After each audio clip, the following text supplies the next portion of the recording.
Exodus chapter 1. Now these are the names of the children of Israel which came into Egypt. Every man and his household came with Jacob. Reuben, Simeon, Levi, and Judah, Issachar, Zebulun, and Benjamin, Dan and Naphtali, Gad and Asher. And all the souls that came out of the loins of Jacob were 70 souls, for Joseph was in Egypt already. And Joseph died, and all his brethren, and all that generation. And the children of Israel were fruitful and increased abundantly, and multiplied, and waxed exceedingly mighty, and the land was filled with them. Now there arose up a new king over Egypt, which knew not Joseph, and he said unto his people, Behold, the people of the children of Israel are more and mightier than we. Come on, let us deal wisely with them, lest they multiply. And it come to pass, that when there falleth out any war, they join also unto our enemies, and fight against us, and so get them up out of the land. Therefore they did set over them taskmasters to afflict them with their burdens. And they built for Pharaoh treasure cities, Pithom and Ramesses. But the more they afflicted them, the more they multiplied and grew, and they were grieved because of the children of Israel. And the Egyptians made the children of Israel to serve with rigor, and they made their lives bitter with hard bondage, in mortar and in brick, and in all manner of service in the field. All their service wherein they made them serve was with rigor. And the king of Egypt spake to the Hebrew midwives, of which the name of one was Shiphrah, and the name of the other Puah. And he said, When ye do the office of a midwife to the Hebrew women, and see them upon the stools, if it be a son, then ye shall kill him. But if it be a daughter, then she shall live. But the midwives feared God, and did not as the king of Egypt commanded them, but saved the men children alive. And the king of Egypt called for the midwives, and said unto them, Why have ye done this thing, and have saved the men children alive? And the midwives said unto Pharaoh, Because the Hebrew women are not as the Egyptian women, for they are lively, and are delivered ere the midwives come in unto them. Therefore God dealt well with the midwives, and the people multiplied and waxed very mighty. And it came to pass, because the midwives feared God, that he made them houses. And Pharaoh charged all his people, saying, Every son that is born ye shall cast into the river, and every daughter ye shall save alive. Chapter 2. And there went a man of the house of Levi, and took to wife a daughter of Levi. And the woman conceived, and bare a son. And when she saw him that he was a goodly child, she hid him 3 months. And when she could no longer hide him, she took for him an ark of bulrushes, and daubed it with slime and with pitch, and put the child therein. And she laid it in the flags by the river's brink. And his sister stood afar off to wit what would be done to him. And the daughter of Pharaoh came down to wash herself at the river, and her maidens walked along by the river's side. And when she saw the ark among the flags, she sent her maid to fetch it. And when she had opened it, she saw the child, and behold, the babe wept. And she had compassion on him, and said, This is one of the Hebrews' children. Then said his sister to Pharaoh's daughter, Shall I go and call to thee a nurse of the Hebrew women, that she may nurse the child for thee?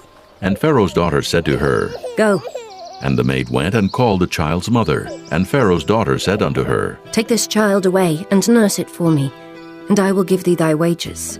And the woman took the child and nursed it. And the child grew, and she brought him unto Pharaoh's daughter, and he became her son. And she called his name Moses, and she said, Because I drew him out of the water. And it came to pass in those days, when Moses was grown, that he went out unto his brethren, and looked on their burdens. And he spied an Egyptian smiting an Hebrew, one of his brethren. And he looked this way and that way, and when he saw that there was no man, he slew the Egyptian, and hid him in the sand. And when he went out the second day, behold, 2 men of the Hebrews strove together. And he said to him that did the wrong, Wherefore smitest thou thy fellow? And he said, Who made thee a prince and a judge over us? Intendest thou to kill me as thou killedst the Egyptian? And Moses feared, and said, Surely this thing is known. Now when Pharaoh heard this thing, he sought to slay Moses. But Moses fled from the face of Pharaoh, and dwelt in the land of Midian. And he sat down by a well. Now the priest of Midian had 7 daughters, and they came and drew water, and filled the troughs to water their father's flock. And the shepherds came and drove them away. But Moses stood up and helped them, and watered their flock.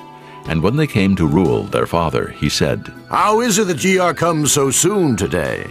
And they said, An Egyptian delivered us out of the hand of the shepherds, and also drew water enough for us, and watered the flock. And he said unto his daughters, And where is he?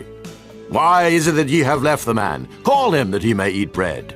And Moses was content to dwell with the man. And he gave Moses Zipporah his daughter, and she bare him a son, and he called his name Gershon, for he said, I have been a stranger in a strange land. And it came to pass in process of time, that the king of Egypt died, and the children of Israel sighed by reason of the bondage. And they cried, and their cry came up unto God by reason of the bondage. And God heard their groaning. And God remembered his covenant with Abraham, with Isaac, and with Jacob. And God looked upon the children of Israel, and God had respect unto them. Chapter 3. Now Moses kept the flock of Jethro his father-in-law, the priest of Midian. And he led the flock to the backside of the desert, and came to the mountain of God, even to Horeb.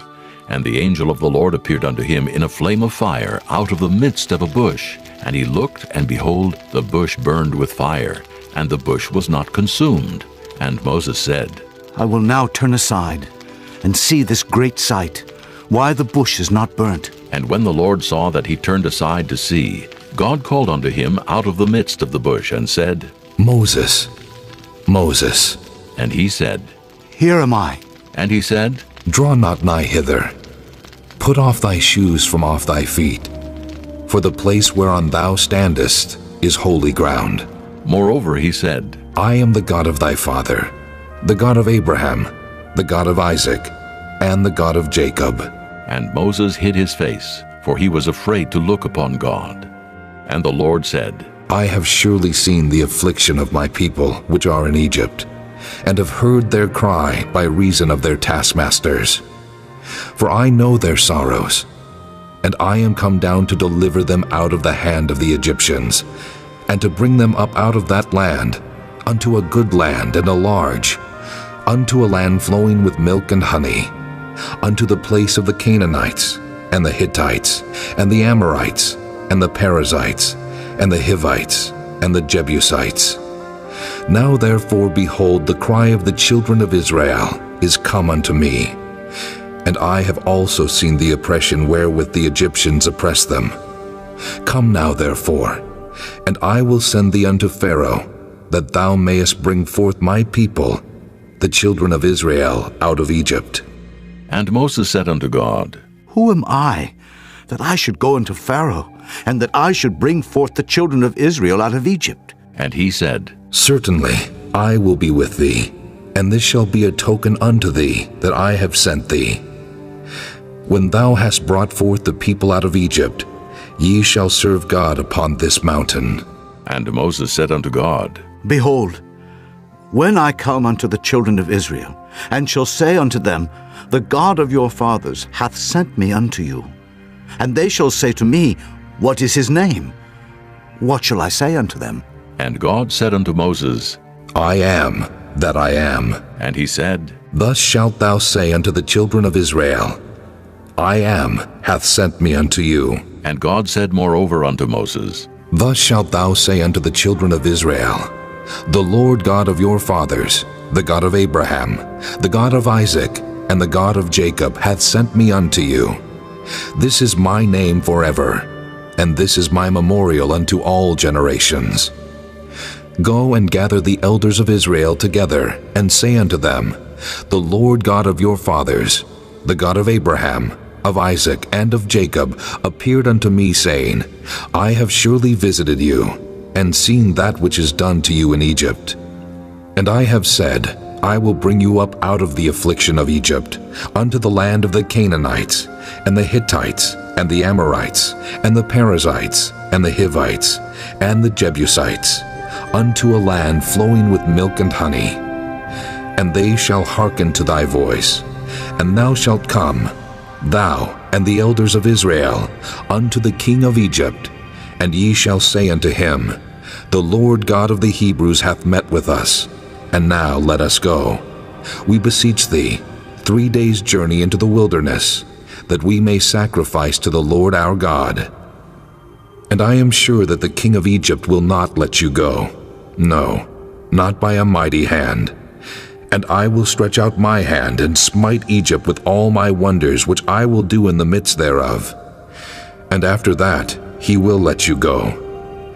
And I will give this people favor in the sight of the Egyptians. And it shall come to pass that when ye go, ye shall not go empty.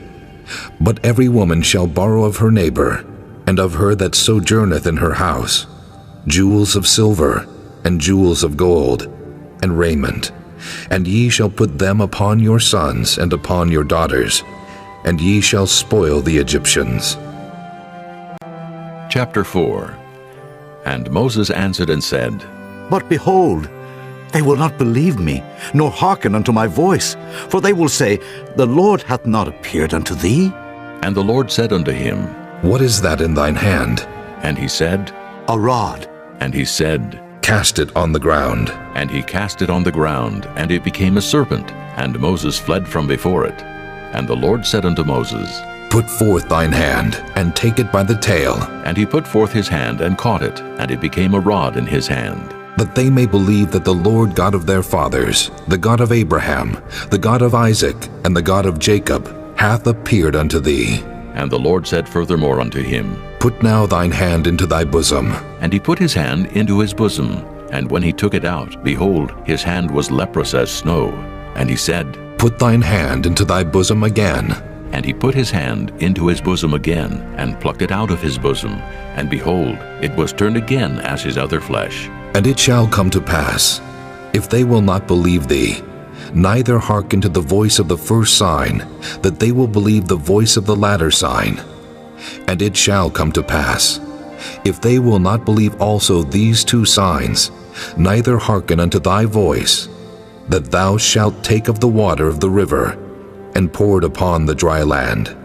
And the water which thou takest out of the river shall become blood upon the dry land. And Moses said unto the Lord, O my Lord, I am not eloquent, neither heretofore nor since thou hast spoken unto thy servant, but I am slow of speech, and of a slow tongue. And the Lord said unto him, Who hath made man's mouth? Or who maketh the dumb or deaf, or the seen or the blind? Have not I the Lord? Now therefore go, and I will be with thy mouth, and teach thee what thou shalt say. And he said, O my Lord, send, I pray thee, by the hand of him whom thou wilt send. And the anger of the Lord was kindled against Moses, and he said, Is not Aaron the Levite thy brother? I know that he can speak well. And also, behold, he cometh forth to meet thee, and when he seeth thee, he will be glad in his heart. And thou shalt speak unto him, and put words in his mouth. And I will be with thy mouth, and with his mouth, and will teach you what ye shall do. And he shall be thy spokesman unto the people. And he shall be, even he shall be to thee instead of a mouth, and thou shalt be to him instead of God. And thou shalt take this rod in thine hand, wherewith thou shalt do signs. And Moses went and returned to Jethro his father-in-law, and said unto him, Let me go, I pray thee, and return unto my brethren which are in Egypt, and see whether they be yet alive. And Jethro said to Moses, Go in peace. And the Lord said unto Moses in Midian, Go, return into Egypt, for all the men are dead which sought thy life. And Moses took his wife and his sons, and set them upon an ass, and he returned to the land of Egypt. And Moses took the rod of God in his hand. And the Lord said unto Moses, When thou goest to return into Egypt, see that thou do all those wonders before Pharaoh, which I have put in thine hand. But I will harden his heart, that he shall not let the people go. And thou shalt say unto Pharaoh, Thus saith the Lord, Israel is my son, even my firstborn. And I say unto thee, Let my son go, that he may serve me. And if thou refuse to let him go, behold, I will slay thy son, even thy firstborn. And it came to pass by the way in the inn, that the Lord met him, and sought to kill him. Then Zipporah took a sharp stone, and cut off the foreskin of her son, and cast it at his feet, and said, Surely a bloody husband art thou to me. So he let him go. Then she said, A bloody husband thou art, because of the circumcision. And the Lord said to Aaron, Go into the wilderness to meet Moses. And he went and met him in the mount of God and kissed him. And Moses told Aaron all the words of the Lord who had sent him, and all the signs which he had commanded him. And Moses and Aaron went and gathered together all the elders of the children of Israel. And Aaron spake all the words which the Lord had spoken unto Moses, and did the signs in the sight of the people. And the people believed. And when they heard that the Lord had visited the children of Israel, and that he had looked upon their affliction, then they bowed their heads and worshipped. Chapter 5. And afterward Moses and Aaron went in and told Pharaoh, Thus saith the Lord God of Israel, Let my people go, that they may hold a feast unto me in the wilderness. And Pharaoh said, Who is the Lord, that I should obey his voice to let Israel go? I know not the Lord, neither will I let Israel go. And they said, The God of the Hebrews hath met with us.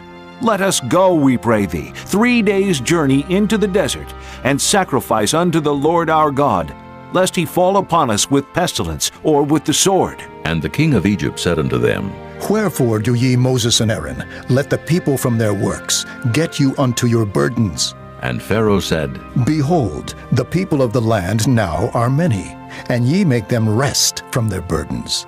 And Pharaoh commanded the same day the taskmasters of the people and their officers, saying, Ye shall no more give the people straw to make brick. As heretofore, let them go and gather straw for themselves.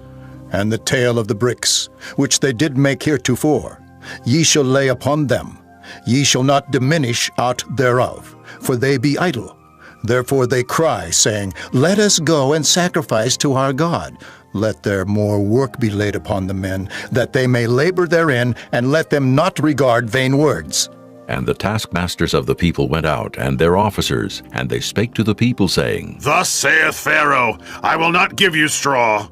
Go ye, get you straw where ye can find it, yet not aught of your work shall be diminished. So the people were scattered abroad throughout all the land of Egypt to gather stubble instead of straw.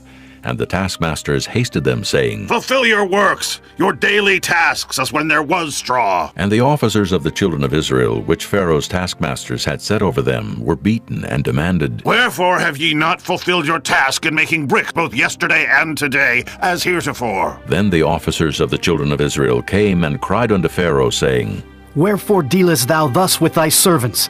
There is no straw given unto thy servants, and they say to us, Make brick. And behold, thy servants are beaten, but the fault is in thine own people. But he said, Ye are idle. Ye are idle. Therefore ye say, Let us go and do sacrifice to the Lord. Go therefore now, and work. For there shall no straw be given you, yet shall ye deliver the tale of bricks. And the officers of the children of Israel did see that they were in evil case after it was said, Ye shall not diminish aught from your bricks of your daily task. And they met Moses and Aaron, who stood in the way as they came forth from Pharaoh. And they said unto them, The Lord look upon you and judge, because ye have made our savor to be abhorred in the eyes of Pharaoh, and in the eyes of his servants to put a sword in their hand to slay us. And Moses returned unto the Lord and said, Lord, wherefore hast thou so evil entreated this people? Why is it that thou hast sent me? For since I came to Pharaoh to speak in thy name, he hath done evil to this people. Neither hast thou delivered thy people at all. Chapter 6. Then the Lord said unto Moses, Now shalt thou see what I will do to Pharaoh. For with a strong hand shall he let them go, and with a strong hand shall he drive them out of his land. And God spake unto Moses and said unto him, I am the Lord, and I appeared unto Abraham, unto Isaac, and unto Jacob by the name of God Almighty. But by my name Jehovah was I not known to them. And I have also established my covenant with them, to give them the land of Canaan, the land of their pilgrimage, wherein they were strangers. And I have also heard the groaning of the children of Israel, whom the Egyptians keep in bondage, and I have remembered my covenant. Wherefore say unto the children of Israel, I am the Lord, and I will bring you out from under the burdens of the Egyptians, and I will rid you out of their bondage, and I will redeem you with a stretched out arm, and with great judgments. And I will take you to me for a people, and I will be to you a God. And ye shall know that I am the Lord your God, which bringeth you out from under the burdens of the Egyptians. And I will bring you in unto the land, concerning the which I did swear to give it to Abraham, to Isaac, and to Jacob. And I will give it you for an heritage. I am the Lord. And Moses spake so unto the children of Israel, but they hearkened not unto Moses for anguish of spirit and for cruel bondage. And the Lord spake unto Moses, saying, Go in, speak unto Pharaoh king of Egypt, that he let the children of Israel go out of his land. And Moses spake before the Lord, saying, Behold, the children of Israel have not hearkened unto me. How then shall Pharaoh hear me, who am of uncircumcised lips? And the Lord spake unto Moses and unto Aaron, and gave them a charge unto the children of Israel, and unto Pharaoh king of Egypt, to bring the children of Israel out of the land of Egypt. These be the heads of their fathers' houses. The sons of Reuben, the firstborn of Israel, Hanok, and Pallu, Hezron, and Carmi. These be the families of Reuben. And the sons of Simeon, Jemuel, and Jamin, and Ohad, and Jachin, and Zohar, and Shaul, the son of a Canaanitish woman. These are the families of Simeon. And these are the names of the sons of Levi according to their generations, Gershon, and Kohath, and Merari. And the years of the life of Levi were 137 years. The sons of Gershon, Libni, and Shimei, according to their families. And the sons of Kohath, Amram, and Izhar, and Hebron, and Uzziel. And the years of the life of Kohath were 133 years. And the sons of Merari, Mahali, and Mushi. These are the families of Levi, according to their generations. And Amram took him Jochebed, his father's sister, to wife, and she bare him Aaron and Moses. And the years of the life of Amram were 137 years. And the sons of Izhar, Korah, and Nephig, and Zichri. And the sons of Uzziel, Mishael, and Elzaphan, and Zithri. And Aaron took him Elisheba, daughter of Aminadab, sister of Naashon, to wife. And she bare him Nadab, and Abihu, Eleazar, and Ithamar. And the sons of Korah, Asher, and Elkanah, and Abiasaph. These are the families of the Korhites. And Eleazar, Aaron's son, took him one of the daughters of Putiel to wife, and she bare him Phinehas. These are the heads of the fathers of the Levites according to their families.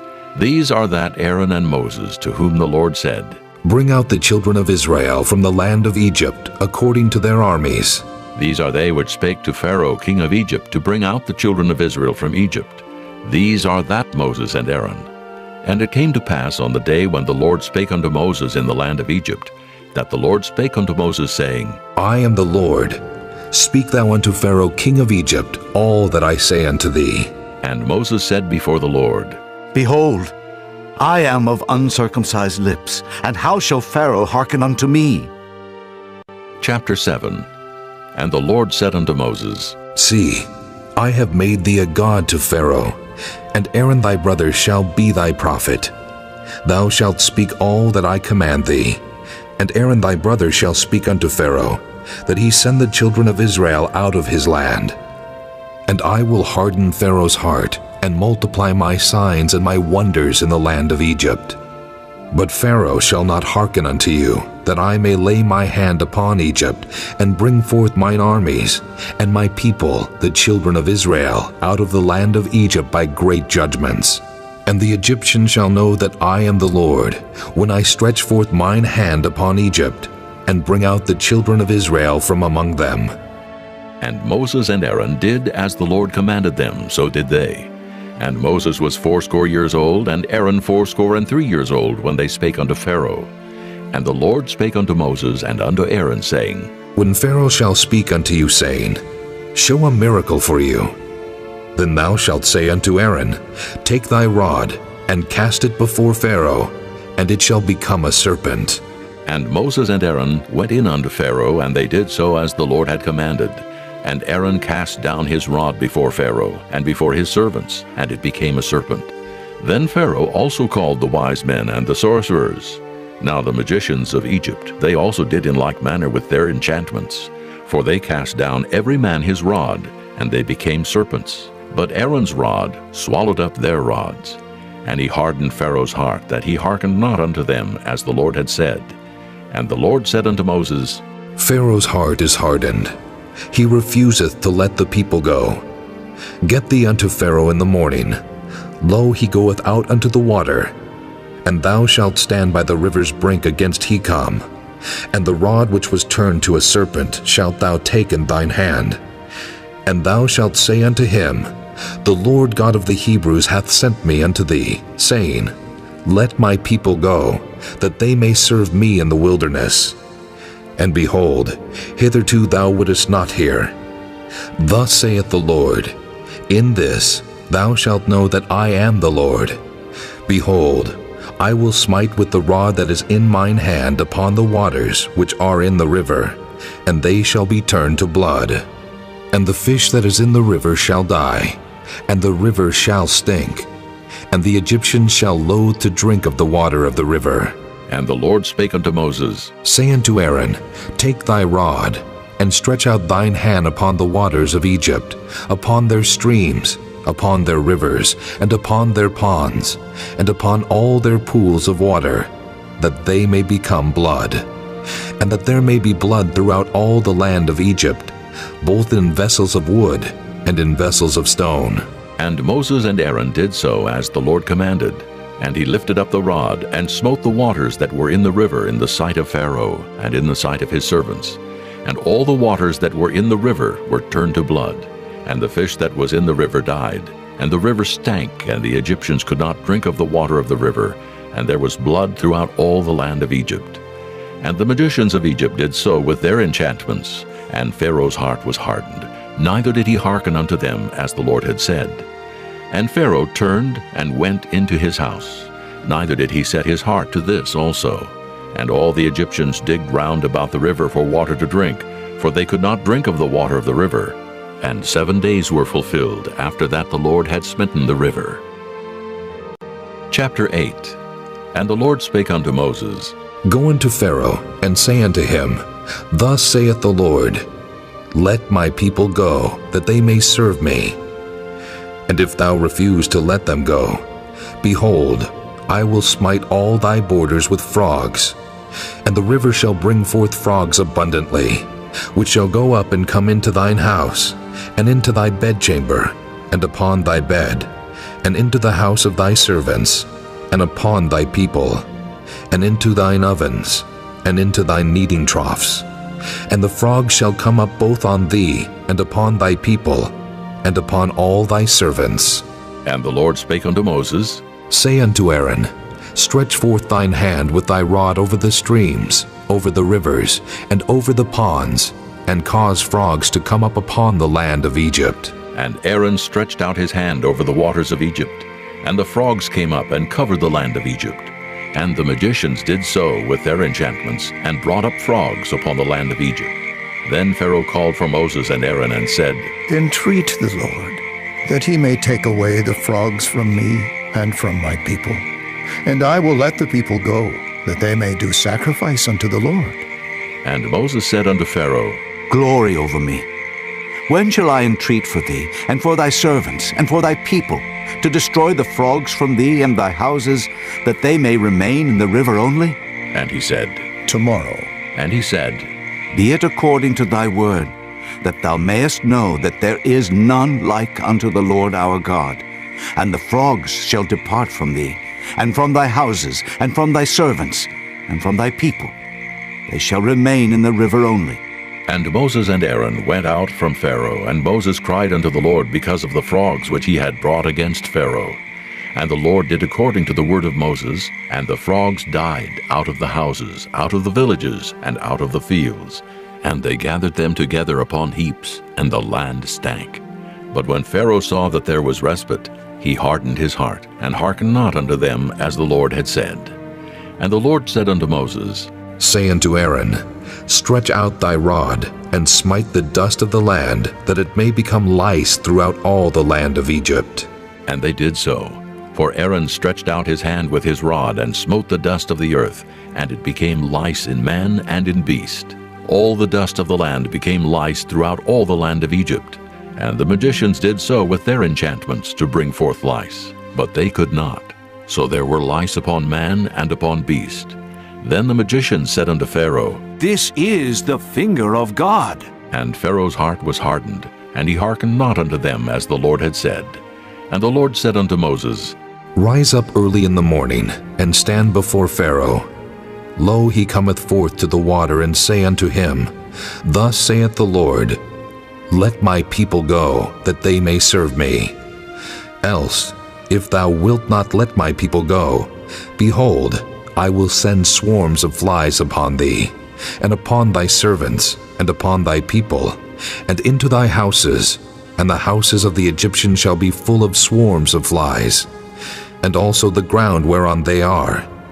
And I will sever in that day the land of Goshen, in which my people dwell, that no swarms of flies shall be there, to the end thou mayest know that I am the Lord in the midst of the earth. And I will put a division between my people and thy people. Tomorrow shall this sign be. And the Lord did so. And there came a grievous swarm of flies into the house of Pharaoh, and into his servants' houses, and into all the land of Egypt. The land was corrupted by reason of the swarm of flies. And Pharaoh called for Moses and for Aaron, and said, Go ye, sacrifice to your God in the land. And Moses said, It is not meet so to do. For we shall sacrifice the abomination of the Egyptians to the Lord our God. Lo, shall we sacrifice the abomination of the Egyptians before their eyes? And will they not stone us? We will go 3 days' journey into the wilderness, and sacrifice to the Lord our God, as he shall command us. And Pharaoh said, I will let you go, that ye may sacrifice to the Lord your God in the wilderness. Only ye shall not go very far away. Entreat for me. And Moses said, Behold, I go out from thee, and I will entreat the Lord that the swarms of flies may depart from Pharaoh, from his servants, and from his people, tomorrow. But let not Pharaoh deal deceitfully any more in not letting the people go to sacrifice to the Lord. And Moses went out from Pharaoh and entreated the Lord. And the Lord did according to the word of Moses, and he removed the swarms of flies from Pharaoh, from his servants, and from his people. There remained not one. And Pharaoh hardened his heart at this time also, neither would he let the people go. Chapter 9. Then the Lord said unto Moses, Go in unto Pharaoh, and tell him, Thus saith the Lord God of the Hebrews, Let my people go, that they may serve me. For if thou refuse to let them go, and wilt hold them still, behold, the hand of the Lord is upon thy cattle, which is in the field, upon the horses, upon the asses, upon the camels, upon the oxen, and upon the sheep. There shall be a very grievous murrain. And the Lord shall sever between the cattle of Israel and the cattle of Egypt, and there shall nothing die of all that is the children's of Israel. And the Lord appointed a set time, saying, Tomorrow the Lord shall do this thing in the land. And the Lord did that thing on the morrow, and all the cattle of Egypt died, but of the cattle of the children of Israel died not one. And Pharaoh sent, and behold, there was not one of the cattle of the Israelites dead.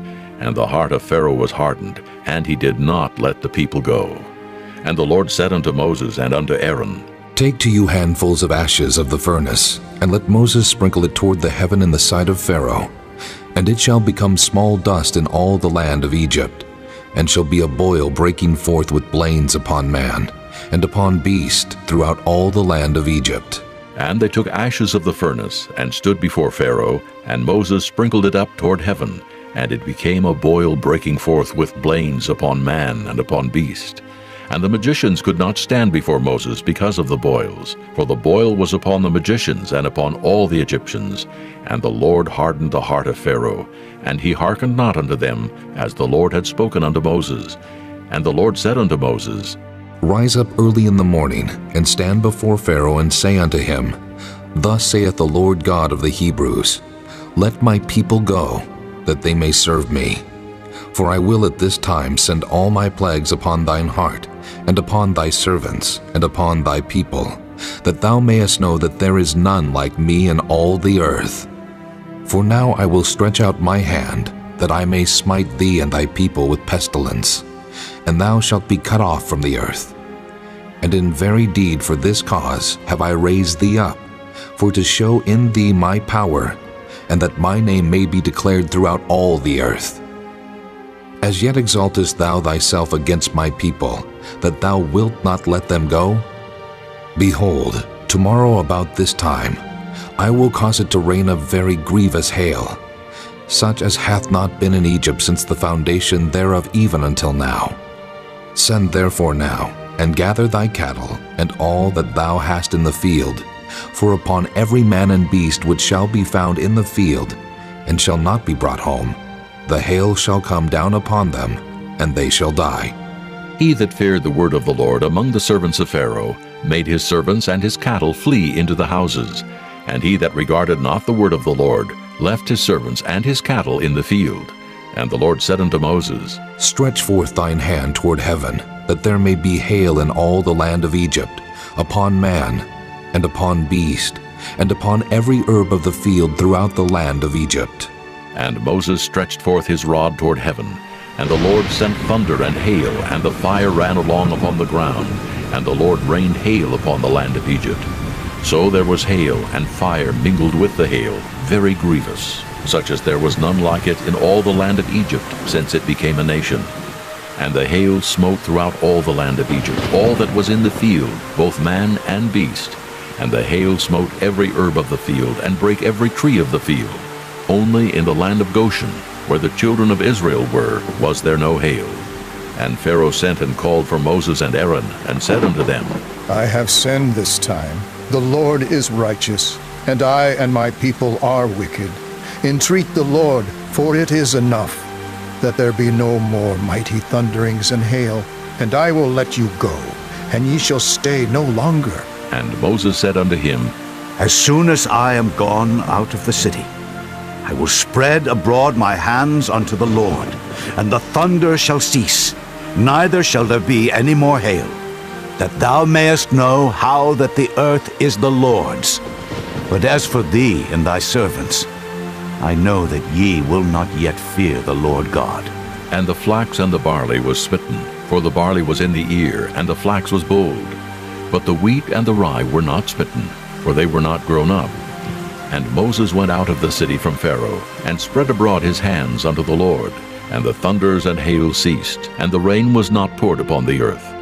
And when Pharaoh saw that the rain and the hail and the thunders were ceased, he sinned yet more, and hardened his heart, he and his servants. And the heart of Pharaoh was hardened, neither would he let the children of Israel go, as the Lord had spoken by Moses.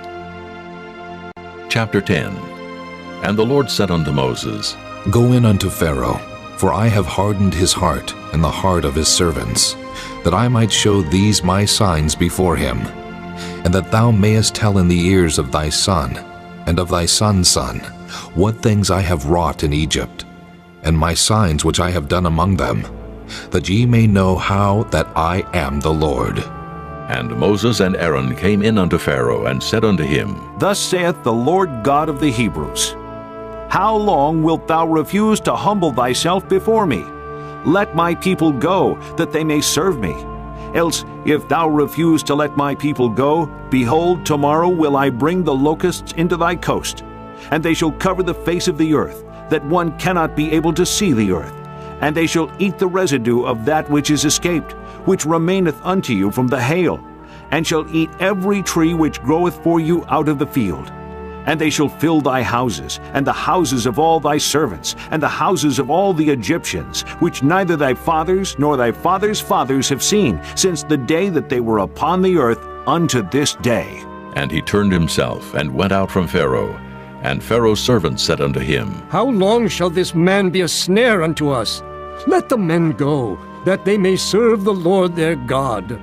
Knowest thou not yet that Egypt is destroyed? And Moses and Aaron were brought again unto Pharaoh, and he said unto them, Go, serve the Lord your God. But who are they that shall go? And Moses said, We will go with our young and with our old, with our sons and with our daughters, with our flocks and with our herds will we go. For we must hold a feast unto the Lord. And he said unto them, Let the Lord be so with you, as I will let you go, and your little ones. Look to it, for evil is before you. Not so. Go now, ye that are men, and serve the Lord, for that ye did desire. And they were driven out from Pharaoh's presence. And the Lord said unto Moses, Stretch out thine hand over the land of Egypt for the locusts, that they may come up upon the land of Egypt, and eat every herb of the land, even all that the hail hath left. And Moses stretched forth his rod over the land of Egypt. And the Lord brought an east wind upon the land all that day and all that night. And when it was morning, the east wind brought the locusts. And the locusts went up over all the land of Egypt, and rested in all the coasts of Egypt. Very grievous were they. Before them there were no such locusts as they, neither after them shall be such. For they covered the face of the whole earth, so that the land was darkened. And they did eat every herb of the land, and all the fruit of the trees which the hail had left. And there remained not any green thing in the trees, or in the herbs of the field through all the land of Egypt. Then Pharaoh called for Moses and Aaron in haste, and he said, I have sinned against the Lord your God and against you. Now therefore forgive, I pray thee, my sin only this once, and entreat the Lord your God that he may take away from me this death only. And he went out from Pharaoh and entreated the Lord. And the Lord turned a mighty strong west wind, which took away the locusts and cast them into the Red Sea. There remained not one locust in all the coasts of Egypt. But the Lord hardened Pharaoh's heart, so that he would not let the children of Israel go. And the Lord said unto Moses, Stretch out thine hand toward heaven, that there may be darkness over the land of Egypt, even darkness which may be felt. And Moses stretched forth his hand toward heaven, and there was a thick darkness in all the land of Egypt 3 days. They saw not one another, neither rose any from his place for 3 days, but all the children of Israel had light in their dwellings. And Pharaoh called unto Moses and said, Go ye, serve the Lord. Only let your flocks and your herds be stayed. Let your little ones also go with you. And Moses said, Thou must give us also sacrifices and burnt offerings, that we may sacrifice unto the Lord our God. Our cattle also shall go with us. There shall not an hoof be left behind, for thereof must we take to serve the Lord our God. And we know not with what we must serve the Lord until we come thither. But the Lord hardened Pharaoh's heart, and he would not let them go. And Pharaoh said unto him, Get thee from me. Take heed to thyself. See my face no more, for in that day thou seest my face, thou shalt die. And Moses said, Thou hast spoken well. I will see thy face again no more. Chapter 11. And the Lord said unto Moses, Yet will I bring one plague more upon Pharaoh and upon Egypt. Afterwards he will let you go hence. When he shall let you go, he shall surely thrust you out hence altogether. Speak now in the ears of the people, and let every man borrow of his neighbor, and every woman of her neighbor, jewels of silver and jewels of gold. And the Lord gave the people favor in the sight of the Egyptians. Moreover, the man Moses was very great in the land of Egypt, in the sight of Pharaoh's servants, and in the sight of the people. And Moses said, Thus saith the Lord, About midnight will I go out into the midst of Egypt, and all the firstborn in the land of Egypt shall die, from the firstborn of Pharaoh that sitteth upon his throne, even unto the firstborn of the maidservant that is behind the mill, and all the firstborn of beasts. And there shall be a great cry throughout all the land of Egypt, such as there was none like it, nor shall be like it any more. But against any of the children of Israel shall not a dog move his tongue, against man or beast, that ye may know how that the Lord doth put a difference between the Egyptians and Israel. And all these thy servants shall come down unto me, and bow down themselves unto me, saying, Get thee out, and all the people that follow thee. And after that I will go out. And he went out from Pharaoh in a great anger. And the Lord said unto Moses, Pharaoh shall not hearken unto you, that my wonders may be multiplied in the land of Egypt. And Moses and Aaron did all these wonders before Pharaoh. And the Lord hardened Pharaoh's heart, so that he would not let the children of Israel go out of his land. Chapter 12. And the Lord spake unto Moses and Aaron in the land of Egypt, saying, This month shall be unto you the beginning of months. It shall be the first month of the year to you. Speak ye unto all the congregation of Israel, saying, In the 10th day of this month they shall take to them every man a lamb, according to the house of their fathers, a lamb for an house. And if the household be too little for the lamb, let him and his neighbor next unto his house take it according to the number of the souls. Every man according to his eating shall make your count for the lamb. Your lamb shall be without blemish, a male of the first year. Ye shall take it out from the sheep or from the goats, and ye shall keep it up until the 14th day of the same month. And the whole assembly of the congregation of Israel shall kill it in the evening. And they shall take of the blood, and strike it on the 2 side posts, and on the upper doorpost of the houses, wherein they shall eat it. And they shall eat the flesh in that night, roast with fire and unleavened bread, and with bitter herbs they shall eat it. Eat not of it raw, nor sodden at all with water, but roast with fire his head with his legs, and with the purtenance thereof. And ye shall let nothing of it remain until the morning. And that which remaineth of it until the morning ye shall burn with fire. And thus shall ye eat it, with your loins girded, your shoes on your feet, and your staff in your hand. And ye shall eat it in haste. It is the Lord's Passover. For I will pass through the land of Egypt this night, and will smite all the firstborn in the land of Egypt, both man and beast, and against all the gods of Egypt I will execute judgment. I am the Lord. And the blood shall be to you for a token upon the houses where ye are. And when I see the blood, I will pass over you, and the plague shall not be upon you to destroy you when I smite the land of Egypt.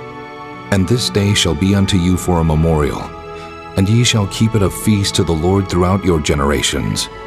Ye shall keep it a feast by an ordinance forever. 7 days shall ye eat unleavened bread.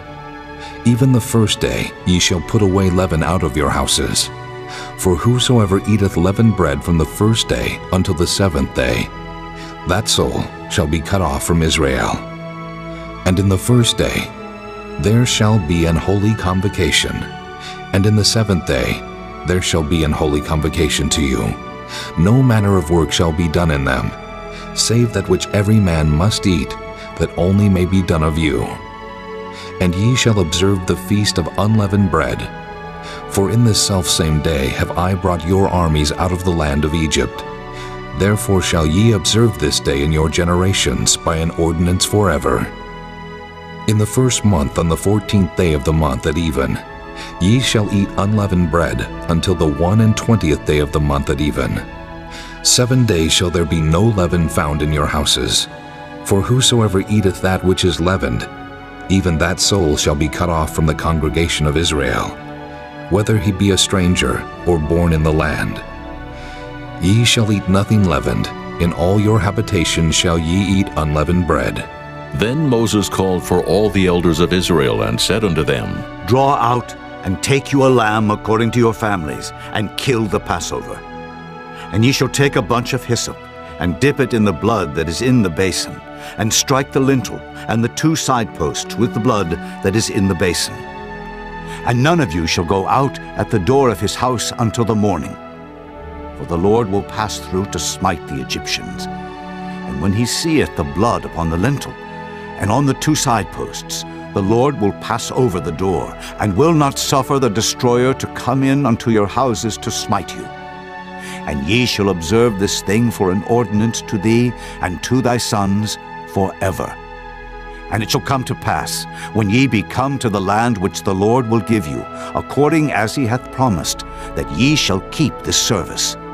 And it shall come to pass, when your children shall say unto you, What mean ye by this service? That ye shall say, It is the sacrifice of the Lord's Passover, who passed over the houses of the children of Israel in Egypt when he smote the Egyptians, and delivered our houses. And the people bowed the head and worshipped. And the children of Israel went away, and did as the Lord had commanded Moses and Aaron, so did they. And it came to pass that at midnight the Lord smote all the firstborn in the land of Egypt, from the firstborn of Pharaoh that sat on his throne, unto the firstborn of the captive that was in the dungeon, and all the firstborn of cattle. And Pharaoh rose up in the night, he and all his servants, and all the Egyptians, and there was a great cry in Egypt, for there was not a house where there was not one dead. And he called for Moses and Aaron by night and said, Rise up and get you forth from among my people, both ye and the children of Israel, and go, serve the Lord as ye have said. Also take your flocks and your herds, as ye have said, and be gone, and bless me also. And the Egyptians were urgent upon the people that they might send them out of the land in haste, for they said, We be all dead men. And the people took their dough before it was leavened, their kneading troughs being bound up in their clothes upon their shoulders. And the children of Israel did according to the word of Moses, and they borrowed of the Egyptians jewels of silver and jewels of gold and raiment. And the Lord gave the people favor in the sight of the Egyptians, so that they lent unto them such things as they required, and they spoiled the Egyptians.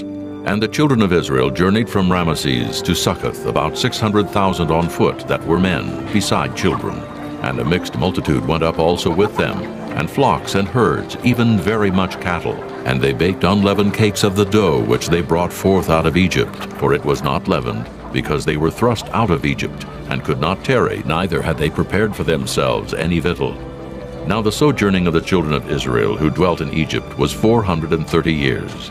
And it came to pass at the end of the 430 years, even the selfsame day it came to pass, that all the hosts of the Lord went out from the land of Egypt.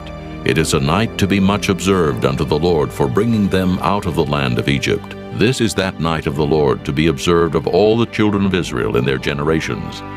And the Lord said unto Moses and Aaron, This is the ordinance of the Passover. There shall no stranger eat thereof. But every man's servant that is bought for money, when thou hast circumcised him, then shall he eat thereof. A foreigner and an hired servant shall not eat thereof. In one house shall it be eaten. Thou shalt not carry forth aught of the flesh abroad out of the house, neither shall ye break a bone thereof. All the congregation of Israel shall keep it. And when a stranger shall sojourn with thee, and will keep the Passover to the Lord, let all his males be circumcised, and then let him come near and keep it. And he shall be as one that is born in the land. For no uncircumcised person shall eat thereof. One law shall be to him that is homeborn, and unto the stranger that sojourneth among you. Thus did all the children of Israel, as the Lord commanded Moses and Aaron, so did they. And it came to pass the selfsame day that the Lord did bring the children of Israel out of the land of Egypt by their armies. Chapter 13. And the Lord spake unto Moses, saying, Sanctify unto me all the firstborn. Whatsoever openeth the womb among the children of Israel, both of man and of beast, it is mine. And Moses said unto the people, Remember this day, in which ye came out from Egypt, out of the house of bondage. For by strength of hand the Lord brought you out from this place. There shall no leavened bread be eaten. This day came ye out in the month Abib. And it shall be, when the Lord shall bring thee into the land of the Canaanites, and the Hittites, and the Amorites, and the Hivites, and the Jebusites, which he sware unto thy fathers to give thee, a land flowing with milk and honey, that thou shalt keep this service in this month. 7 days thou shalt eat unleavened bread, and in the 7th day shall be a feast to the Lord. Unleavened bread shall be eaten 7 days, and there shall no leavened bread be seen with thee. Neither shall there be leaven seen with thee in all thy quarters.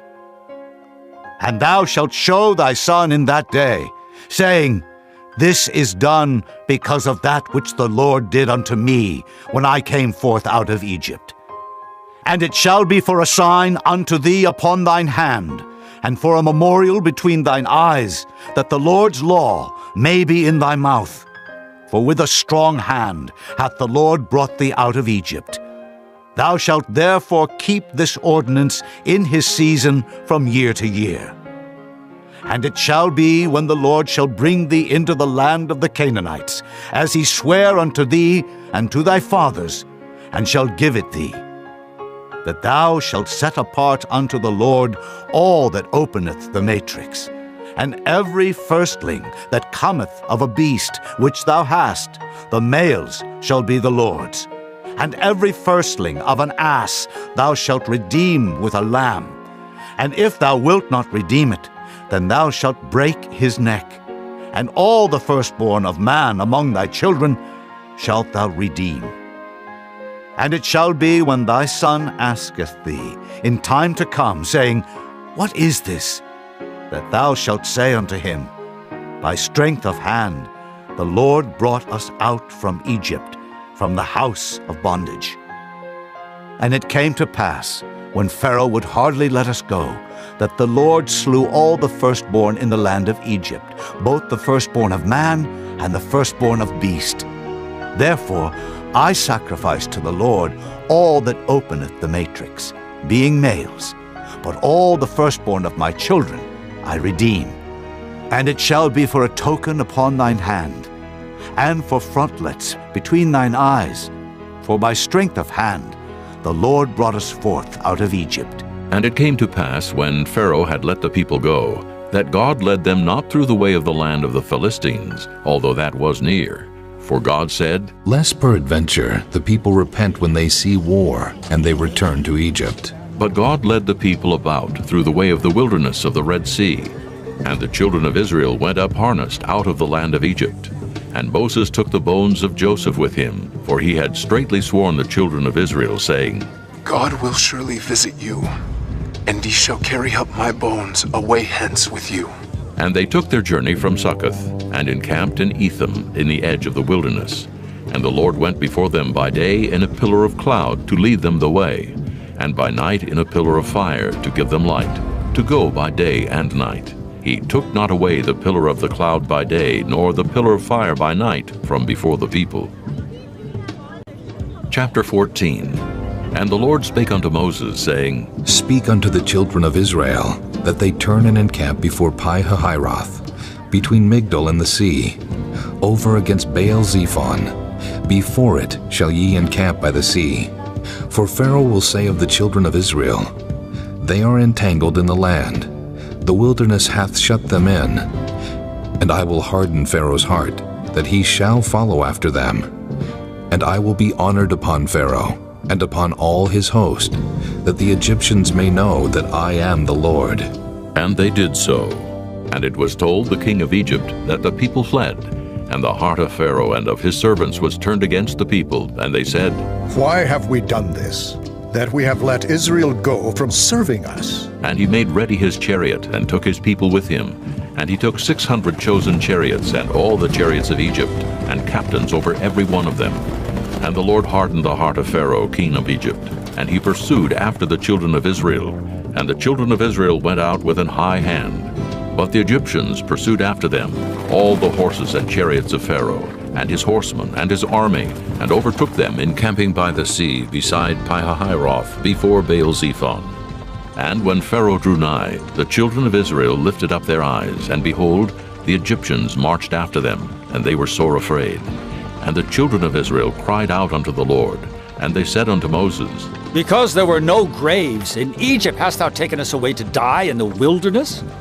Wherefore hast thou dealt thus with us to carry us forth out of Egypt? Is not this the word that we did tell thee in Egypt, saying, Let us alone, that we may serve the Egyptians? For it had been better for us to serve the Egyptians than that we should die in the wilderness. And Moses said unto the people, Fear ye not. Stand still and see the salvation of the Lord, which he will show to you today. For the Egyptians, whom ye have seen today, ye shall see them again no more forever. The Lord shall fight for you, and ye shall hold your peace. And the Lord said unto Moses, Wherefore criest thou unto me? Speak unto the children of Israel, that they go forward. But lift thou up thy rod, and stretch out thine hand over the sea, and divide it. And the children of Israel shall go on dry ground through the midst of the sea.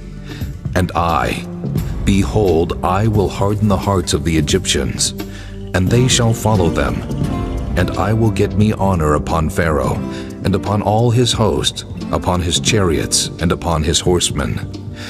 And the Egyptians shall know that I am the Lord, when I have gotten me honor upon Pharaoh, upon his chariots, and upon his horsemen.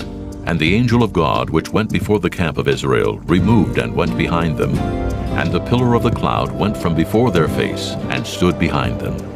And it came between the camp of the Egyptians and the camp of Israel, and it was a cloud and darkness to them, but it gave light by night to these, so that the one came not near the other all the night.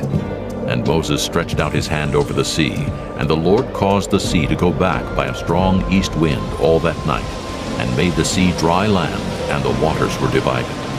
And the children of Israel went into the midst of the sea upon the dry ground, and the waters were a wall unto them on their right hand and on their left. And the Egyptians pursued, and went in after them to the midst of the sea, even all Pharaoh's horses, his chariots, and his horsemen. And it came to pass that in the morning watch the Lord looked unto the host of the Egyptians through the pillar of fire and of the cloud, and troubled the host of the Egyptians, and took off their chariot wheels, that they drave them heavily, so that the Egyptians said, Let us flee from the face of Israel, for the Lord fighteth for them against the Egyptians. And the Lord said unto Moses, Stretch out thine hand over the sea, that the waters may come again upon the Egyptians, upon their chariots, and upon their horsemen. And Moses stretched forth his hand over the sea, and the sea returned to his strength when the morning appeared. And the Egyptians fled against it, and the Lord overthrew the Egyptians in the midst of the sea. And the waters returned, and covered the chariots and the horsemen, and all the host of Pharaoh that came into the sea after them. There remained not so much as one of them. But the children of Israel walked upon dry land in the midst of the sea, and the waters were a wall unto them on their right hand and on their left. Thus the Lord saved Israel that day out of the hand of the Egyptians. And Israel saw the Egyptians dead upon the seashore. And Israel saw that great work which the Lord did upon the Egyptians. And the people feared the Lord, and believed the Lord and his servant Moses. Chapter 15. Then sang Moses and the children of Israel this song unto the Lord, and spake, saying, I will sing unto the Lord, for he hath triumphed gloriously. The horse and his rider hath he thrown into the sea. The Lord is my strength and song, and he is become my salvation. He is my God, and I will prepare him an habitation, my father's God, and I will exalt him. The Lord is a man of war. The Lord is his name. Pharaoh's chariots and his host hath he cast into the sea. His chosen captains also are drowned in the Red Sea. The depths have covered them. They sank into the bottom as a stone. Thy right hand, O Lord, is become glorious in power. Thy right hand, O Lord, hath dashed in pieces the enemy. And in the greatness of thine excellency, thou hast overthrown them that rose up against thee.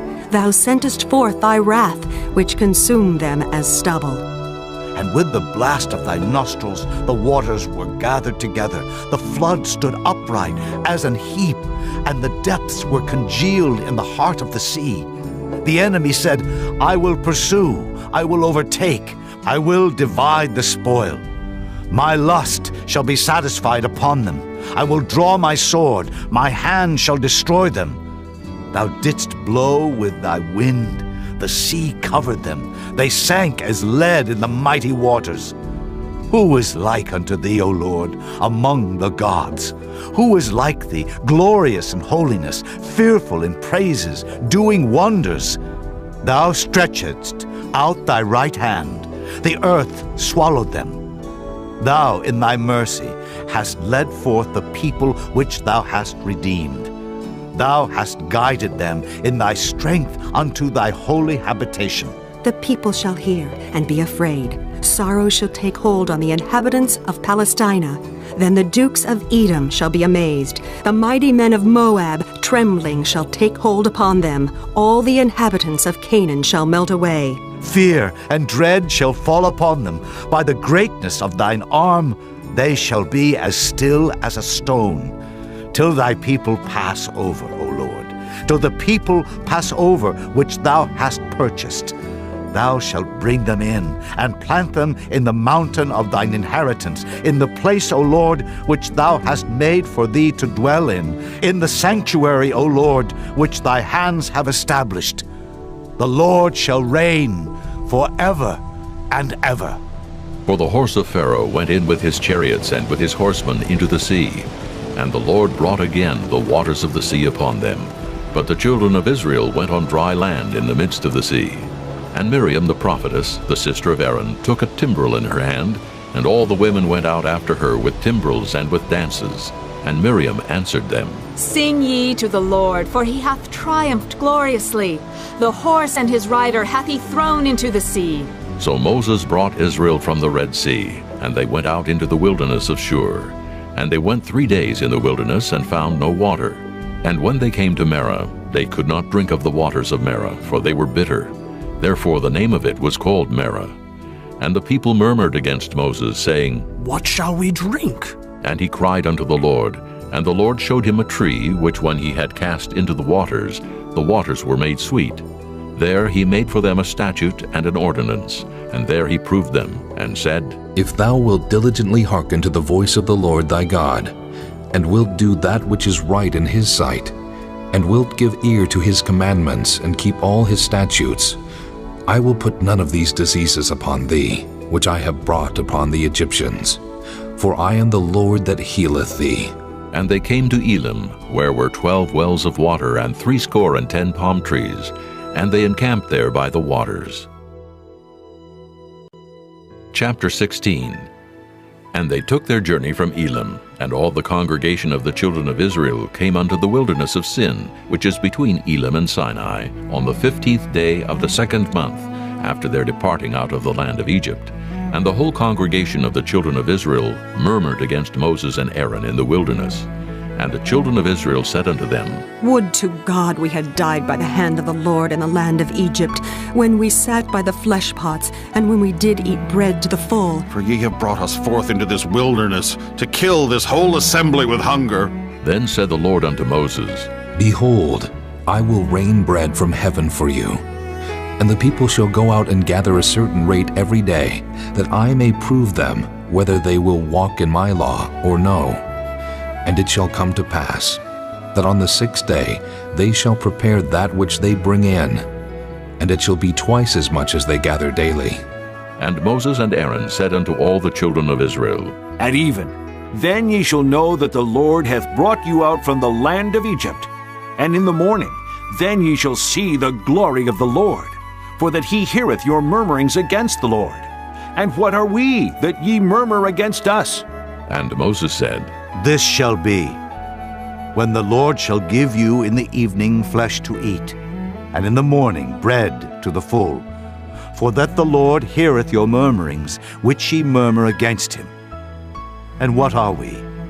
Your murmurings are not against us, but against the Lord. And Moses spake unto Aaron, Say unto all the congregation of the children of Israel, Come near before the Lord, for he hath heard your murmurings. And it came to pass, as Aaron spake unto the whole congregation of the children of Israel, that they looked toward the wilderness, and behold, the glory of the Lord appeared in the cloud. And the Lord spake unto Moses, saying, I have heard the murmurings of the children of Israel. Speak unto them, saying, At even ye shall eat flesh, and in the morning ye shall be filled with bread, and ye shall know that I am the Lord your God. And it came to pass that at even the quails came up and covered the camp, and in the morning the dew lay round about the host. And when the dew that lay was gone up, behold, upon the face of the wilderness there lay a small round thing, as small as the hoarfrost on the ground. And when the children of Israel saw it, they said one to another, It is manna. For they wist not what it was. And Moses said unto them, This is the bread which the Lord hath given you to eat. This is the thing which the Lord hath commanded. Gather of it every man according to his eating, an omer for every man according to the number of your persons. Take ye every man for them which are in his tents. And the children of Israel did so, and gathered some more, some less. And when they did meet it with an omer, he that gathered much had nothing over, and he that gathered little had no lack. They gathered every man according to his eating. And Moses said, Let no man leave of it till the morning. Notwithstanding, they hearkened not unto Moses, but some of them left of it until the morning, and it bred worms, and stank. And Moses was wroth with them. And they gathered it every morning, every man according to his eating, and when the sun waxed hot, it melted. And it came to pass that on the 6th day they gathered twice as much bread, 2 omers for 1 man. And all the rulers of the congregation came and told Moses, and he said unto them, This is that which the Lord hath said. Tomorrow is the rest of the holy Sabbath unto the Lord. Bake that which ye will bake today, and seethe that ye will seethe, and that which remaineth over lay up for you to be kept until the morning. And they laid it up till the morning, as Moses bade, and it did not stink, neither was there any worm therein. And Moses said, Eat that today, for today is a Sabbath unto the Lord. Today ye shall not find it in the field. 6 days ye shall gather it, but on the 7th day, which is the Sabbath, in it there shall be none. And it came to pass that there went out some of the people on the 7th day for to gather, and they found none. And the Lord said unto Moses, How long refuse ye to keep my commandments and my laws? See, for that the Lord hath given you the Sabbath. Therefore he giveth you on the 6th day the bread of 2 days. Abide ye every man in his place. Let no man go out of his place on the 7th day. So the people rested on the 7th day. And the house of Israel called the name thereof manna, and it was like coriander seed, white, and the taste of it was like wafers made with honey. And Moses said, This is the thing which the Lord commandeth. Fill an omer of it, to be kept for your generations, that they may see the bread wherewith I have fed you in the wilderness, when I brought you forth from the land of Egypt. And Moses said unto Aaron, Take a pot and put an omer full of manna therein, and lay it up before the Lord, to be kept for your generations. As the Lord commanded Moses, so Aaron laid it up before the testimony to be kept. And the children of Israel did eat manna 40 years, until they came to a land inhabited. They did eat manna until they came unto the borders of the land of Canaan. Now an omer is the 10th part of an ephah.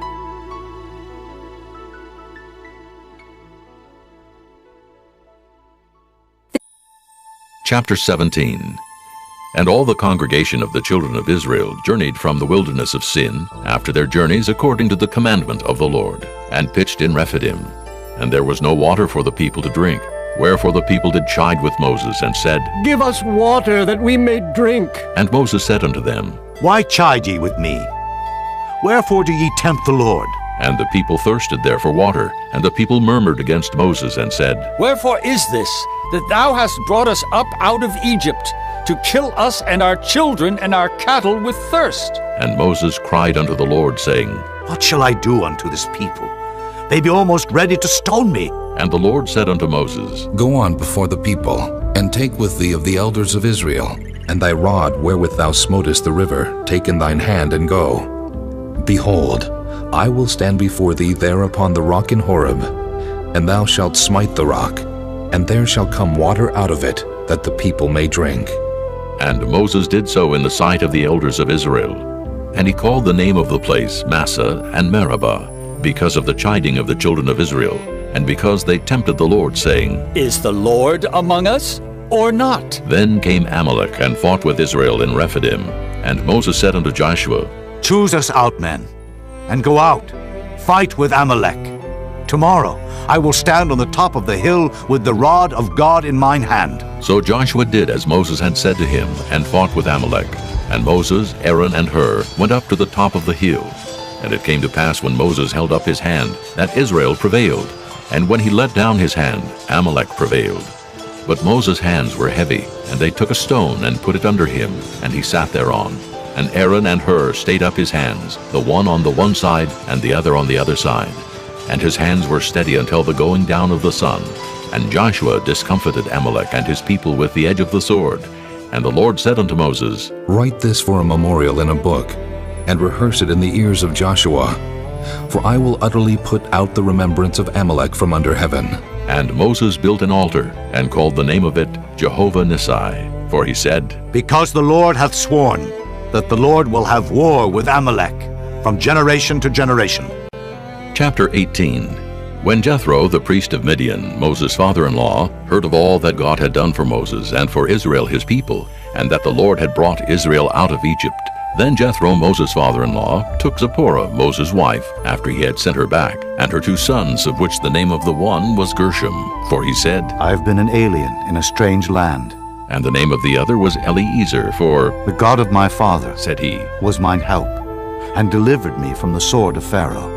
And Jethro, Moses' father-in-law, came with his sons and his wife unto Moses into the wilderness, where he encamped at the mount of God. And he said unto Moses, I, thy father-in-law Jethro, am come unto thee, and thy wife and her 2 sons with her.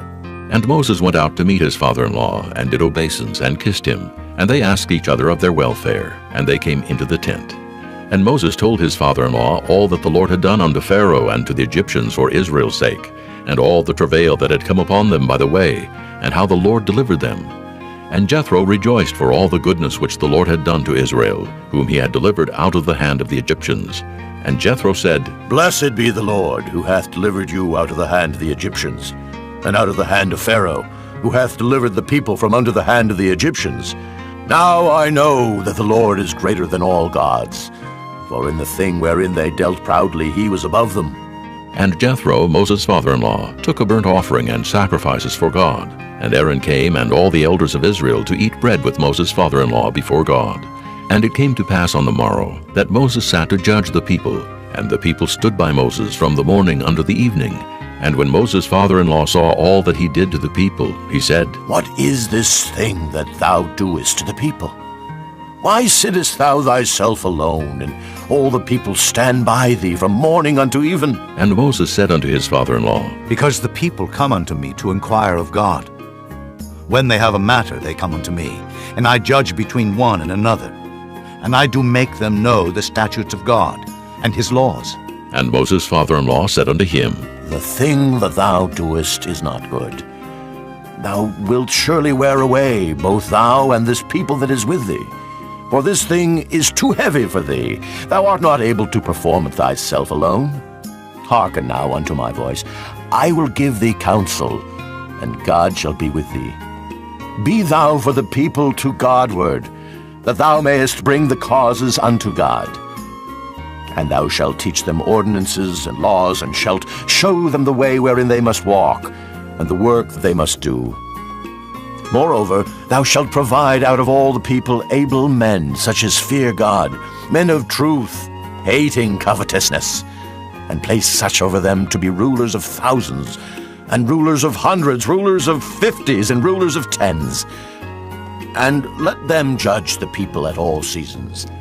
And it shall be that every great matter they shall bring unto thee, but every small matter they shall judge. So shall it be easier for thyself, and they shall bear the burden with thee. If thou shalt do this thing, and God command thee so, then thou shalt be able to endure, and all this people shall also go to their place in peace. So Moses hearkened to the voice of his father-in-law, and did all that he had said. And Moses chose able men out of all Israel, and made them heads over the people, rulers of thousands, rulers of hundreds, rulers of 50s, and rulers of 10s. And they judged the people at all seasons. The hard causes they brought unto Moses, but every small matter they judged themselves.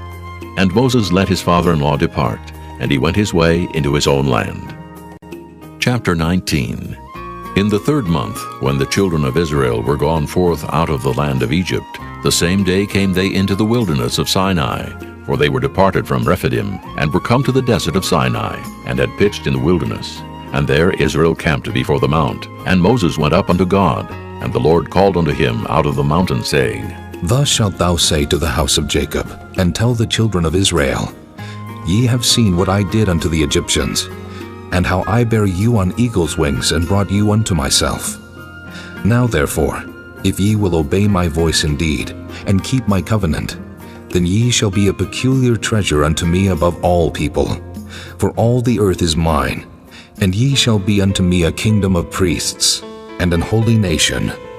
These are the words which thou shalt speak unto the children of Israel. And Moses came and called for the elders of the people, and laid before their faces all these words which the Lord commanded him.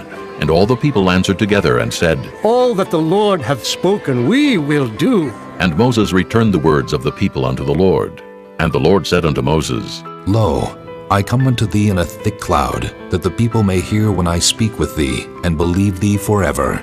And Moses told the words of the people unto the Lord. And the Lord said unto Moses, Go unto the people, and sanctify them today and tomorrow, and let them wash their clothes, and be ready against the third day. For the third day the Lord will come down in the sight of all the people upon Mount Sinai. And thou shalt set bounds unto the people round about, saying, Take heed to yourselves, that ye go not up into the mount, or touch the border of it. Whosoever toucheth the mount shall be surely put to death.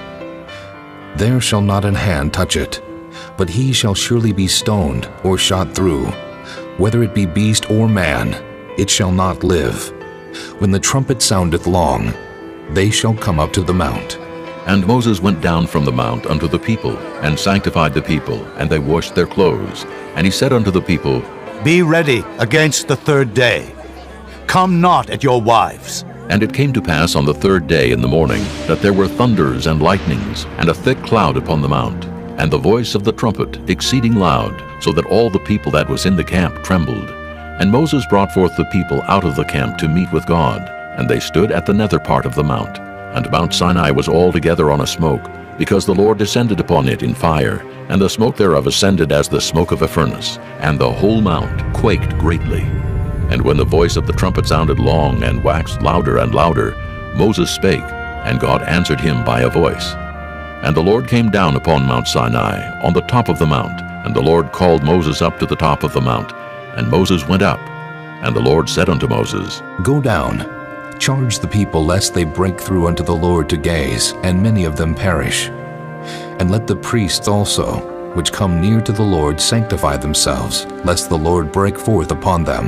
And Moses said unto the Lord, The people cannot come up to Mount Sinai, for thou chargest us, saying, Set bounds about the mount, and sanctify it. And the Lord said unto him, Away, get thee down, and thou shalt come up, thou and Aaron with thee. But let not the priests and the people break through to come up unto the Lord, lest he break forth upon them. So Moses went down unto the people, and spake unto them. Chapter 20. And God spake all these words, saying, I am the Lord thy God, which have brought thee out of the land of Egypt, out of the house of bondage. Thou shalt have no other gods before me. Thou shalt not make unto thee any graven image, or any likeness of anything that is in heaven above, or that is in the earth beneath, or that is in the water under the earth. Thou shalt not bow down thyself to them, nor serve them. For I, the Lord thy God, am a jealous God, visiting the iniquity of the fathers upon the children unto the third and fourth generation of them that hate me, and showing mercy unto thousands of them that love me, and keep my commandments. Thou shalt not take the name of the Lord thy God in vain, for the Lord will not hold him guiltless that taketh his name in vain. Remember the Sabbath day to keep it holy. 6 days shalt thou labor and do all thy work, but the seventh day is the Sabbath of the Lord thy God. In it thou shalt not do any work, thou, nor thy son, nor thy daughter, thy manservant, nor thy maidservant, nor thy cattle, nor thy stranger that is within thy gates. For in 6 days the Lord made heaven and earth, the sea, and all that in them is, and rested the seventh day. Wherefore the Lord blessed the Sabbath day, and hallowed it. Honor thy father and thy mother, that thy days may be long upon the land which the Lord thy God giveth thee. Thou shalt not kill. Thou shalt not commit adultery. Thou shalt not steal. Thou shalt not bear false witness against thy neighbor. Thou shalt not covet thy neighbor's house.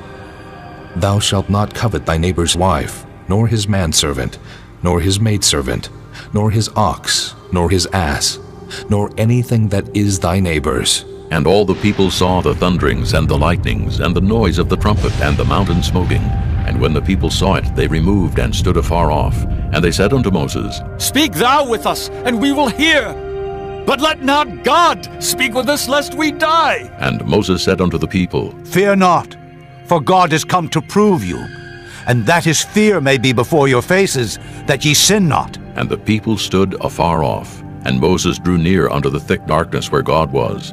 And the Lord said unto Moses, Thus thou shalt say unto the children of Israel, Ye have seen that I have talked with you from heaven. Ye shall not make with me gods of silver, neither shall ye make unto you gods of gold. An altar of earth thou shalt make unto me, and shalt sacrifice thereon thy burnt offerings, and thy peace offerings, thy sheep, and thine oxen. In all places where I record my name I will come unto thee, and I will bless thee. And if thou wilt make me an altar of stone, thou shalt not build it of hewn stone, for if thou lift up thy tool upon it, thou hast polluted it. Neither shalt thou go up by steps unto mine altar, that thy nakedness be not discovered thereon. Chapter 21. Now these are the judgments which thou shalt set before them. If thou buy an Hebrew servant, 6 years he shall serve, and in the 7th he shall go out free for nothing. If he came in by himself, he shall go out by himself. If he were married, then his wife shall go out with him. If his master have given him a wife, and she have borne him sons or daughters, the wife and her children shall be her master's, and he shall go out by himself. And if the servant shall plainly say, I love my master, my wife, and my children, I will not go out free, then his master shall bring him unto the judges. He shall also bring him to the door, or unto the doorpost, and his master shall bore his ear through with an awl, and he shall serve him forever. And if a man sell his daughter to be a maidservant, she shall not go out as the men servants do. If she please not her master, who hath betrothed her to himself, then shall he let her be redeemed. To sell her unto a strange nation he shall have no power, seeing he hath dealt deceitfully with her. And if he have betrothed her unto his son, he shall deal with her after the manner of daughters. If he take him another wife, her food, her raiment, and her duty of marriage shall he not diminish. And if he do not these 3 unto her, then shall she go out free without money. He that smiteth a man so that he die, shall be surely put to death. And if a man lie not in wait, but God deliver him into his hand, then I will appoint thee a place whither he shall flee. But if a man come presumptuously upon his neighbor to slay him with guile, thou shalt take him from mine altar, that he may die. And he that smiteth his father or his mother shall be surely put to death. And he that stealeth a man and selleth him, or if he be found in his hand, he shall surely be put to death. And he that curseth his father or his mother shall surely be put to death. And if men strive together, and one smite another with a stone or with his fist, and he die not, but keepeth his bed, if he rise again, and walk abroad upon his staff, then shall he that smote him be quit. Only he shall pay for the loss of his time, and shall cause him to be thoroughly healed. And if a man smite his servant or his maid with a rod, and he die under his hand, he shall be surely punished. Notwithstanding, if he continue a day or 2, he shall not be punished, for he is his money.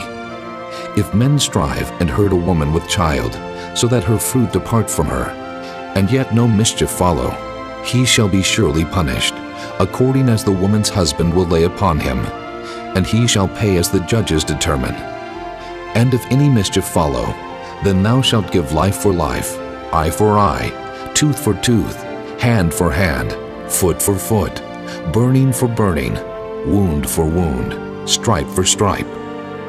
And if a man smite the eye of his servant, or the eye of his maid, that it perish, he shall let him go free for his eye's sake. And if he smite out his manservant's tooth, or his maidservant's tooth, he shall let him go free for his tooth's sake. If an ox gore a man or a woman, that they die, then the ox shall be surely stoned, and his flesh shall not be eaten, but the owner of the ox shall be quit. But if the ox were wont to push with his horn in time past, and it hath been testified to his owner, and he hath not kept him in, but that he hath killed a man or a woman, the ox shall be stoned, and his owner also shall be put to death. If there be laid on him a sum of money, then he shall give for the ransom of his life whatsoever is laid upon him. Whether he have gored a son, or have gored a daughter, according to this judgment shall it be done unto him. If the ox shall push a manservant or a maidservant, he shall give unto their master 30 shekels of silver, and the ox shall be stoned. And if a man shall open a pit, or if a man shall dig a pit, and not cover it, and an ox or an ass fall therein, the owner of the pit shall make it good, and give money unto the owner of them, and the dead beast shall be his. And if one man's ox hurt another's, that he die, then they shall sell the live ox and divide the money of it, and the dead ox also they shall divide. Or if it be known that the ox hath used to push in time past, and his owner hath not kept him in, he shall surely pay ox for ox, and the dead shall be his own. Chapter 22. If a man shall steal an ox or a sheep and kill it or sell it, he shall restore 5 oxen for an ox, and 4 sheep for a sheep.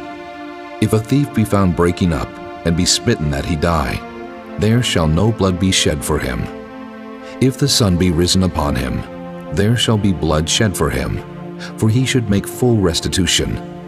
If he have nothing, then he shall be sold for his theft. If the theft be certainly found in his hand alive, whether it be ox or ass or sheep, he shall restore double. If a man shall cause a field or vineyard to be eaten, and shall put in his beast, and shall feed in another man's field, of the best of his own field, and of the best of his own vineyard, shall he make restitution.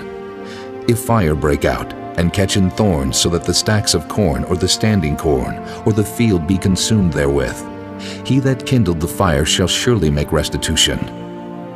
If a man shall deliver unto his neighbor money or stuff to keep, and it be stolen out of the man's house, if the thief be found, let him pay double.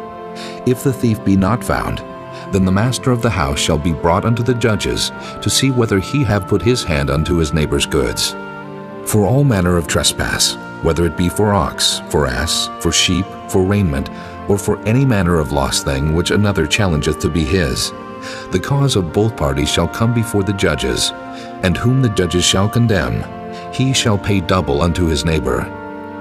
If a man deliver unto his neighbor an ass, or an ox, or a sheep, or any beast to keep, and it die, or be hurt, or driven away, no man seeing it, then shall an oath of the Lord be between them both, that he hath not put his hand unto his neighbor's goods, and the owner of it shall accept thereof, and he shall not make it good. And if it be stolen from him, he shall make restitution unto the owner thereof.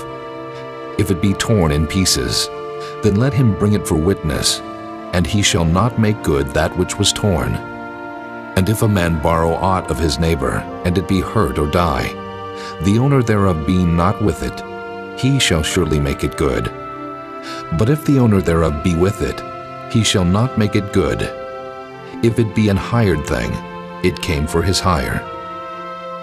And if a man entice a maid that is not betrothed, and lie with her, he shall surely endow her to be his wife.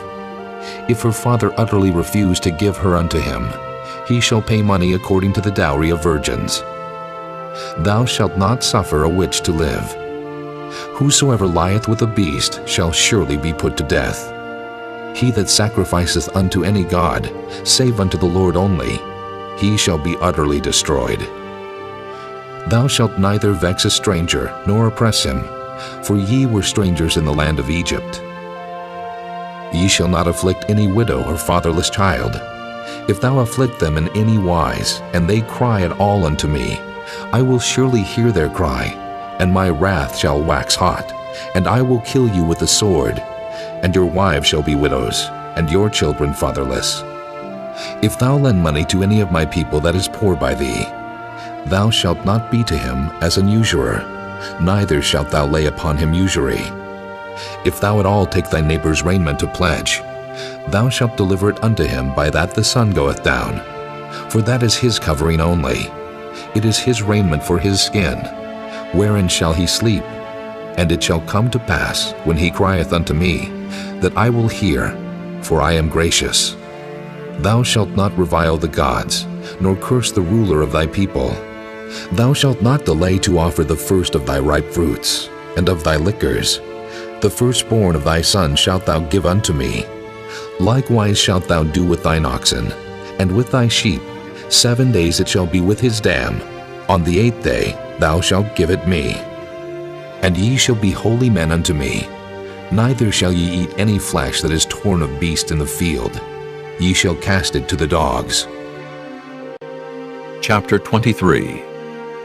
Thou shalt not raise a false report. Put not thine hand with the wicked to be an unrighteous witness.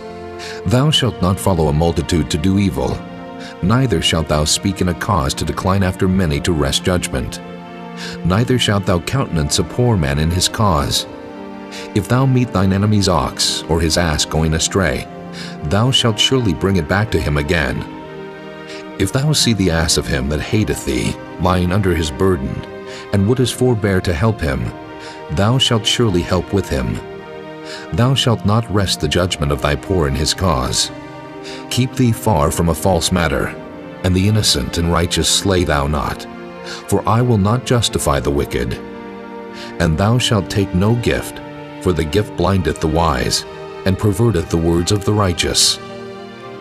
Also thou shalt not oppress a stranger, for ye know the heart of a stranger, seeing ye were strangers in the land of Egypt. And 6 years thou shalt sow thy land, and shalt gather in the fruits thereof. But the 7th year thou shalt let it rest and lie still, that the poor of thy people may eat, and what they leave the beasts of the field shall eat. In like manner thou shalt deal with thy vineyard, and with thy oliveyard. 6 days thou shalt do thy work, and on the 7th day thou shalt rest, that thine ox and thine ass may rest, and the son of thy handmaid, and the stranger may be refreshed. And in all things that I have said unto you be circumspect, and make no mention of the name of other gods, neither let it be heard out of thy mouth. 3 times thou shalt keep a feast unto me in the year. Thou shalt keep the feast of unleavened bread. Thou shalt eat unleavened bread 7 days, as I commanded thee, in the time appointed of the month Abib, for in it thou camest out from Egypt. And none shall appear before me empty. And the feast of harvest, the first fruits of thy labors which thou hast sown in the field, and the feast of ingathering, which is in the end of the year, when thou hast gathered in thy labors out of the field. 3 times in the year all thy males shall appear before the Lord God. Thou shalt not offer the blood of my sacrifice with leavened bread, neither shall the fat of my sacrifice remain until the morning. The first of the first fruits of thy land thou shalt bring into the house of the Lord thy God. Thou shalt not see the kid in his mother's milk. Behold, I send an angel before thee, to keep thee in the way, and to bring thee into the place which I have prepared. Beware of him, and obey his voice. Provoke him not, for he will not pardon your transgressions, for my name is in him.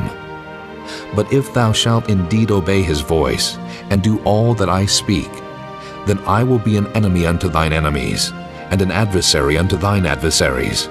For mine angel shall go before thee, and bring thee in unto the Amorites, and the Hittites, and the Perizzites, and the Canaanites, the Hivites, and the Jebusites, and I will cut them off. Thou shalt not bow down to their gods, nor serve them, nor do after their works. But thou shalt utterly overthrow them, and quite break down their images. And ye shall serve the Lord your God, and he shall bless thy bread and thy water, and I will take sickness away from the midst of thee. There shall nothing cast their young, nor be barren in thy land. The number of thy days I will fulfill. I will send my fear before thee, and will destroy all the people to whom thou shalt come, and I will make all thine enemies turn their backs unto thee. And I will send hornets before thee, which shall drive out the Hivite, the Canaanite, and the Hittite from before thee. I will not drive them out from before thee in 1 year, lest the land become desolate, and the beast of the field multiply against thee. By little and little I will drive them out from before thee, until thou be increased and inherit the land. And I will set thy bounds from the Red Sea, even unto the sea of the Philistines, and from the desert unto the river. For I will deliver the inhabitants of the land into your hand, and thou shalt drive them out before thee. Thou shalt make no covenant with them, nor with their gods. They shall not dwell in thy land, lest they make thee sin against me. For if thou serve their gods, it will surely be a snare unto thee. Chapter 24. And he said unto Moses, Come up unto the Lord, thou, and Aaron, Nadab, and Abihu, and 70 of the elders of Israel, and worship ye afar off. And Moses alone shall come near the Lord, but they shall not come nigh, neither shall the people go up with him.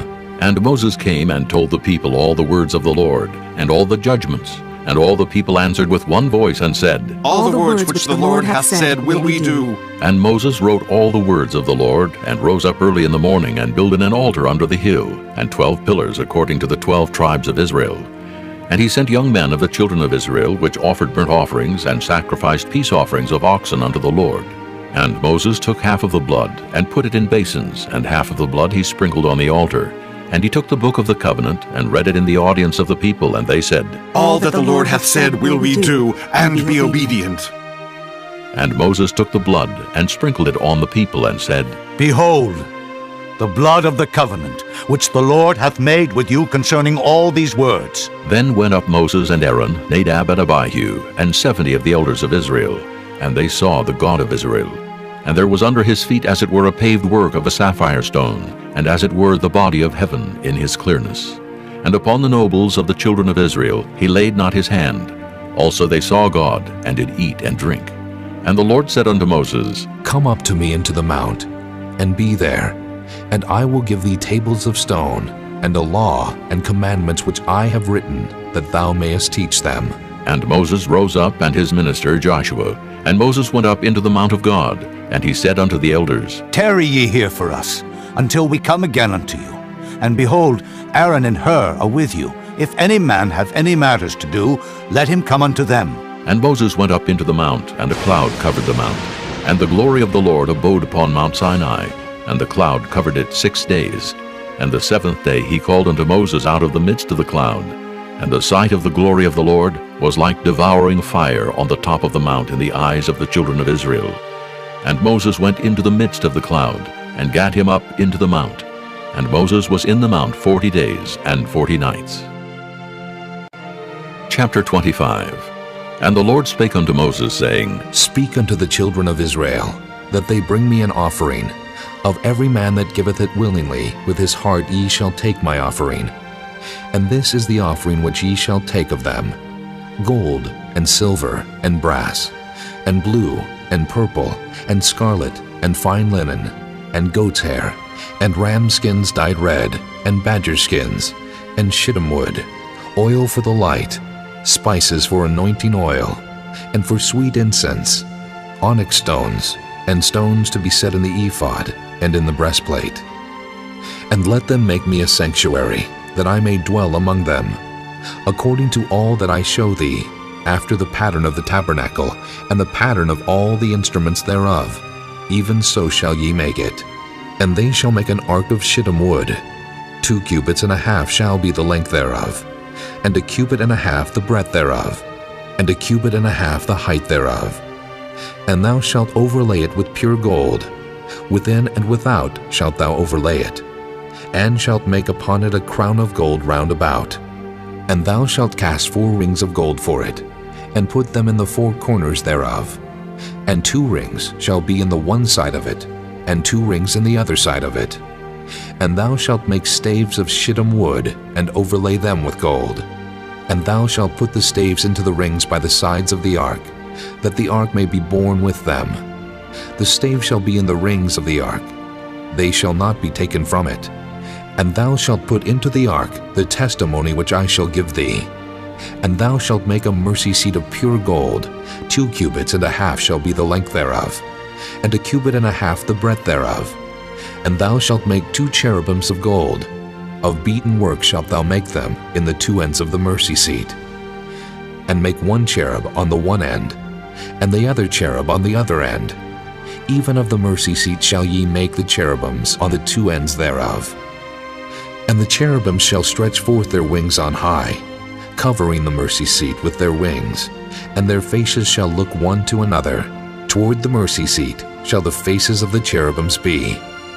And thou shalt put the mercy seat above upon the ark, and in the ark thou shalt put the testimony that I shall give thee. And there I will meet with thee, and I will commune with thee from above the mercy seat, from between the 2 cherubims which are upon the ark of the testimony, of all things which I will give thee in commandment unto the children of Israel. Thou shalt also make a table of shittim wood. 2 cubits shall be the length thereof, and 1 cubit the breadth thereof, and 1 cubit and a half the height thereof. And thou shalt overlay it with pure gold, and make thereto a crown of gold round about. And thou shalt make unto it a border of an handbreadth round about, and thou shalt make a golden crown to the border thereof round about. And thou shalt make for it 4 rings of gold, and put the rings in the 4 corners that are on the 4 feet thereof. Over against the border shall the rings be for places of the staves to bear the table. And thou shalt make the staves of shittim wood, and overlay them with gold, that the table may be borne with them.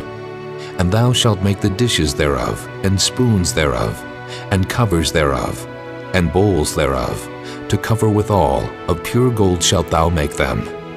And thou shalt set upon the table showbread before me alway. And thou shalt make a candlestick of pure gold, of beaten work shall the candlestick be made. His shaft, and his branches, his bowls, his knops, and his flowers shall be of the same. And 6 branches shall come out of the sides of it, 3 branches of the candlestick out of the one side, and 3 branches of the candlestick out of the other side. 3 bowls made like unto almonds, with a knop and a flower in one branch, and 3 bowls made like almonds in the other branch, with a knop and a flower. So in the 6 branches that come out of the candlestick, and in the candlestick shall be 4 bowls made like unto almonds, with their knops and their flowers. And there shall be a knop under 2 branches of the same, and a knop under 2 branches of the same, and a knop under 2 branches of the same, according to the 6 branches that proceed out of the candlestick. Their knops and their branches shall be of the same. All it shall be one beaten work of pure gold. And thou shalt make the 7 lamps thereof, and they shall light the lamps thereof, that they may give light over against it.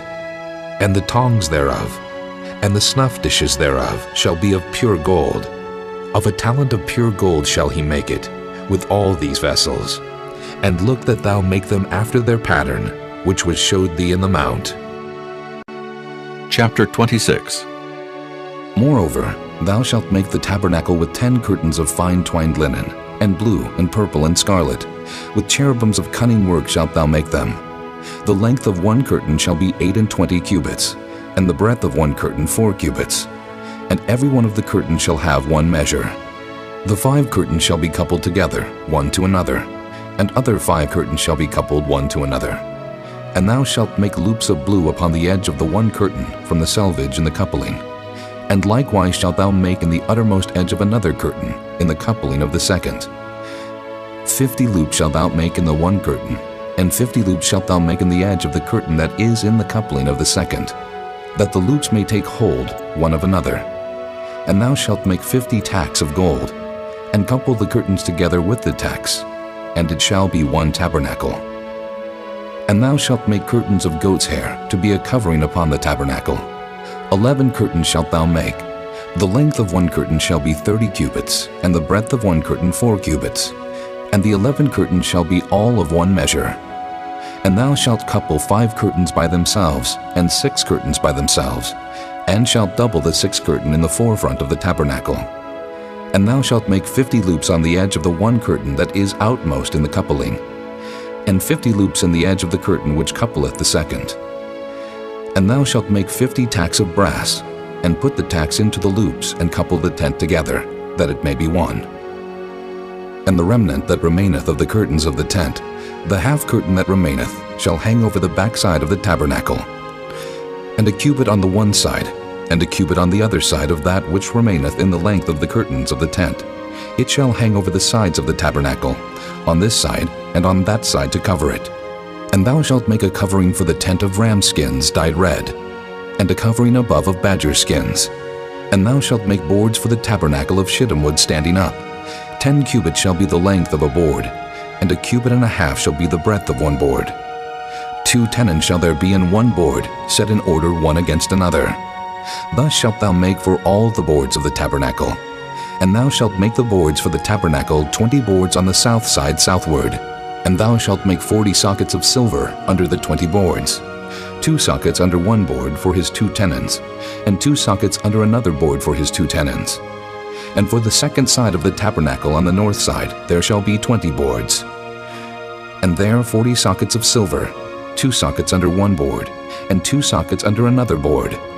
And for the sides of the tabernacle westward, thou shalt make 6 boards. And 2 boards shalt thou make for the corners of the tabernacle in the 2 sides. And they shall be coupled together beneath, and they shall be coupled together above the head of it unto 1 ring. Thus shall it be for them both. They shall be for the 2 corners. And they shall be 8 boards, and their sockets of silver 16 sockets, 2 sockets under 1 board, and 2 sockets under another board. And thou shalt make bars of shittim wood, 5 for the boards of the one side of the tabernacle, and 5 bars for the boards of the other side of the tabernacle, and 5 bars for the boards of the side of the tabernacle, for the 2 sides westward. And the middle bar in the midst of the board shall reach from end to end. And thou shalt overlay the boards with gold, and make their rings of gold for places for the bars. And thou shalt overlay the bars with gold. And thou shalt rear up the tabernacle according to the fashion thereof, which was showed thee in the mount. And thou shalt make a veil of blue, and purple, and scarlet, and fine twined linen of cunning work. With cherubims shall it be made. And thou shalt hang it upon 4 pillars of shittim wood overlaid with gold. Their hooks shall be of gold upon the 4 sockets of silver. And thou shalt hang up the veil under the tacks, that thou mayest bring in thither within the veil the ark of the testimony. And the veil shall divide unto you between the holy place and the most holy. And thou shalt put the mercy seat upon the ark of the testimony in the most holy place. And thou shalt set the table without the veil, and the candlestick over against the table on the side of the tabernacle toward the south. And thou shalt put the table on the north side. And thou shalt make an hanging for the door of the tent of blue and purple and scarlet, and fine twined linen wrought with needlework. And thou shalt make for the hanging 5 pillars of shittim wood, and overlay them with gold, and their hooks shall be of gold. And thou shalt cast 5 sockets of brass for them. Chapter 27. And thou shalt make an altar of shittim wood, 5 cubits long, and 5 cubits broad. The altar shall be 4 square, and the height thereof shall be 3 cubits. And thou shalt make the horns of it upon the 4 corners thereof.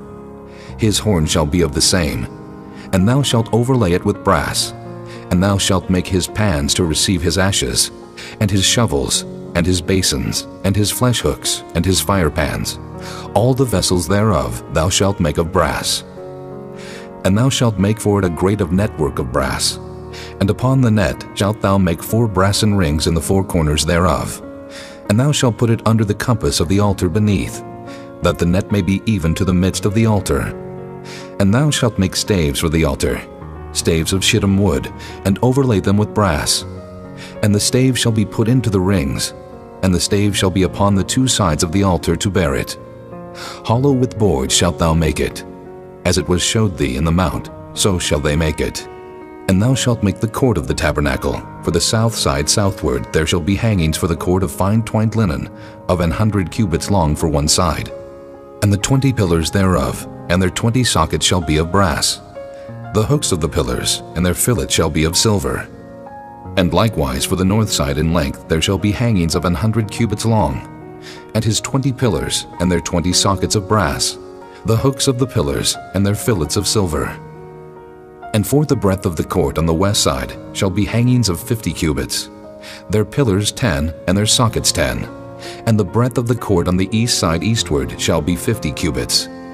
The hangings of one side of the gate shall be 15 cubits, their pillars 3, and their sockets 3. And on the other side shall be hangings 15 cubits, their pillars 3, and their sockets 3. And for the gate of the court shall be an hanging of 20 cubits, of blue and purple and scarlet, and fine twined linen, wrought with needlework. And their pillars shall be 4, and their sockets 4.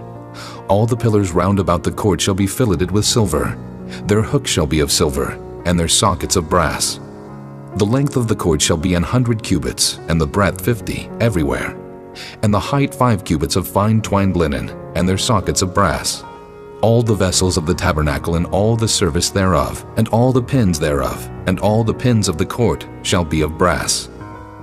And thou shalt command the children of Israel, that they bring thee pure oil olive beaten for the light, to cause the lamp to burn always.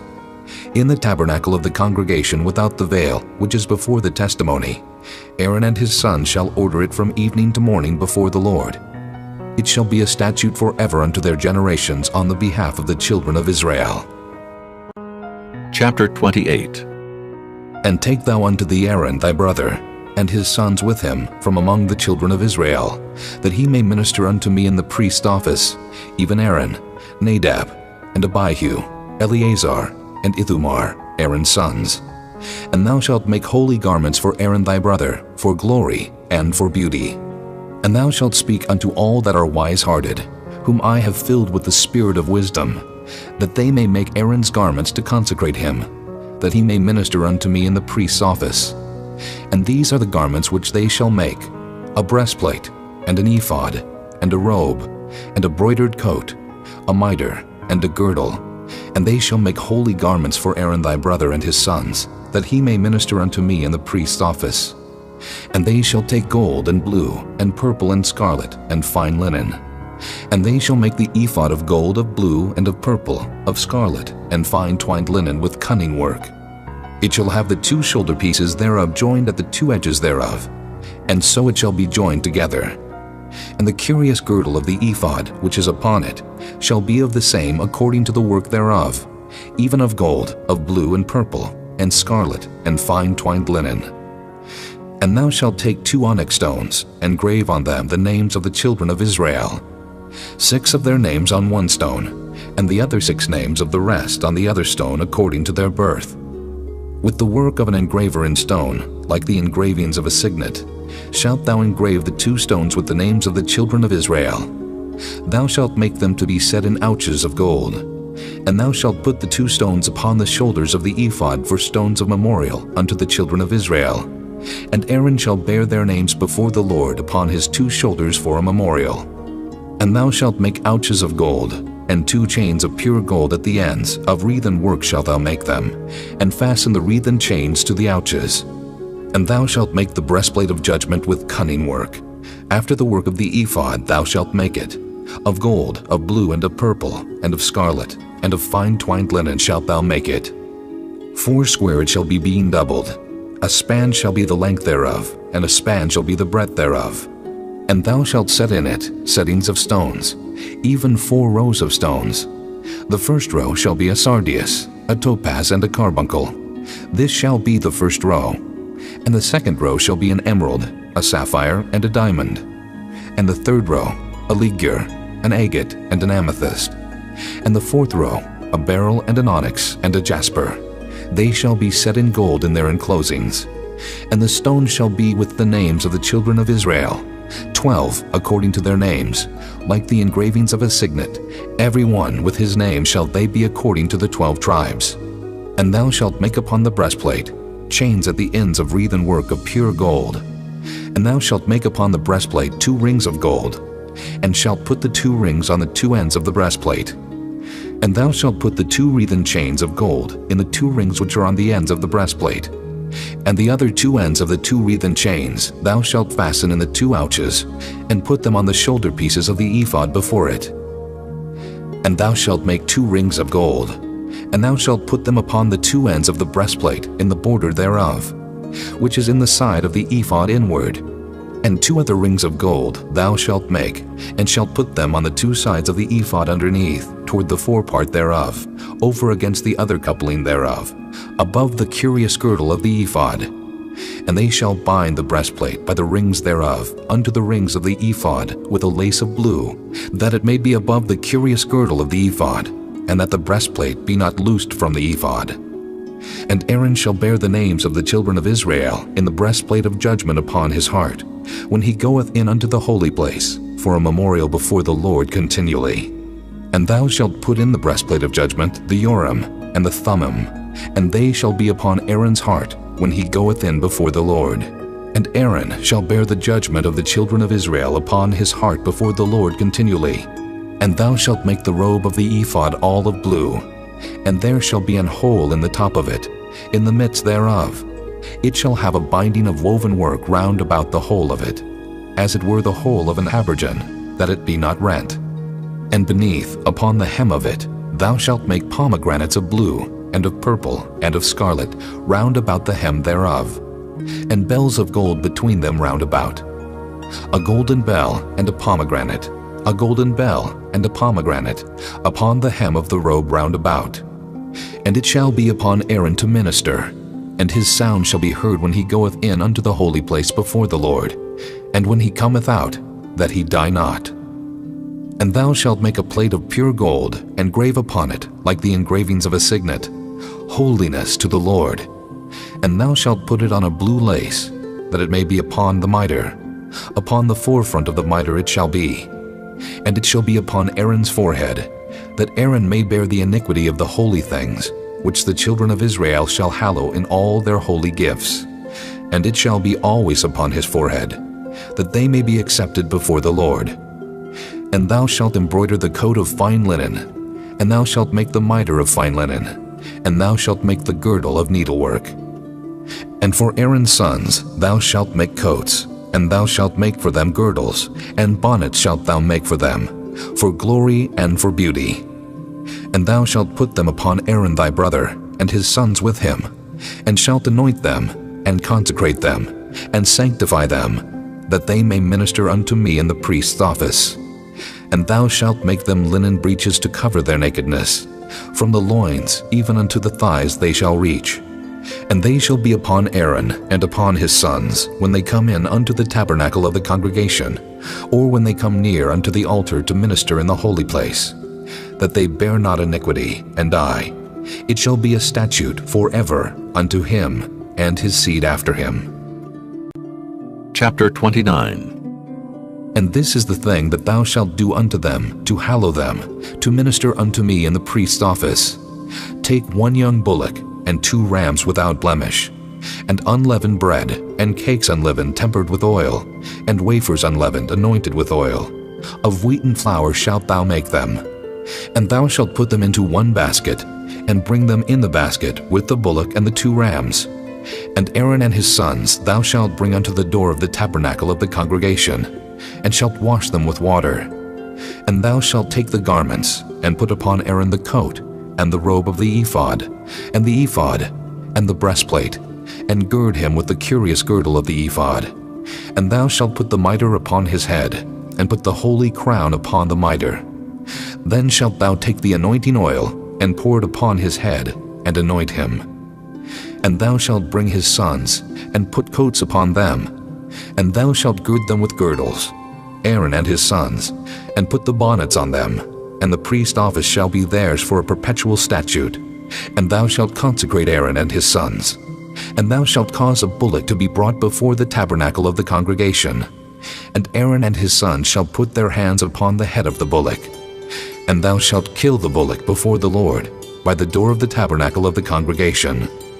And thou shalt take of the blood of the bullock, and put it upon the horns of the altar with thy finger, and pour all the blood beside the bottom of the altar. And thou shalt take all the fat that covereth the inwards, and the caul that is above the liver, and the 2 kidneys, and the fat that is upon them, and burn them upon the altar.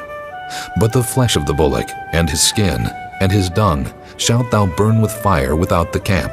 It is a sin offering. Thou shalt also take 1 ram, and Aaron and his sons shall put their hands upon the head of the ram. And thou shalt slay the ram. And thou shalt take his blood, and sprinkle it round about upon the altar. And thou shalt cut the ram in pieces, and wash the inwards of him, and his legs, and put them unto his pieces, and unto his head. And thou shalt burn the whole ram upon the altar. It is a burnt offering unto the Lord. It is a sweet savor, an offering made by fire unto the Lord. And thou shalt take the other ram, and Aaron and his sons shall put their hands upon the head of the ram.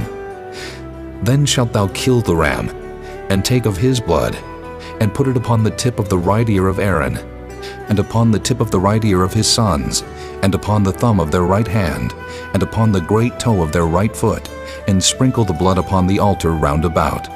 And thou shalt take of the blood that is upon the altar, and of the anointing oil, and sprinkle it upon Aaron, and upon his garments, and upon his sons, and upon the garments of his sons with him.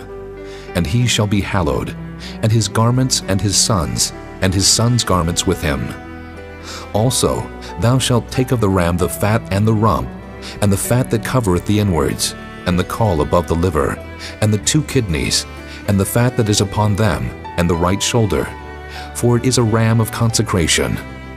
And 1 loaf of bread, and 1 cake of oiled bread, and 1 wafer out of the basket of the unleavened bread that is before the Lord.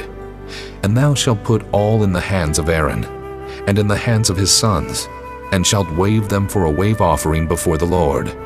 And thou shalt receive them of their hands, and burn them upon the altar for a burnt offering, for a sweet savor before the Lord.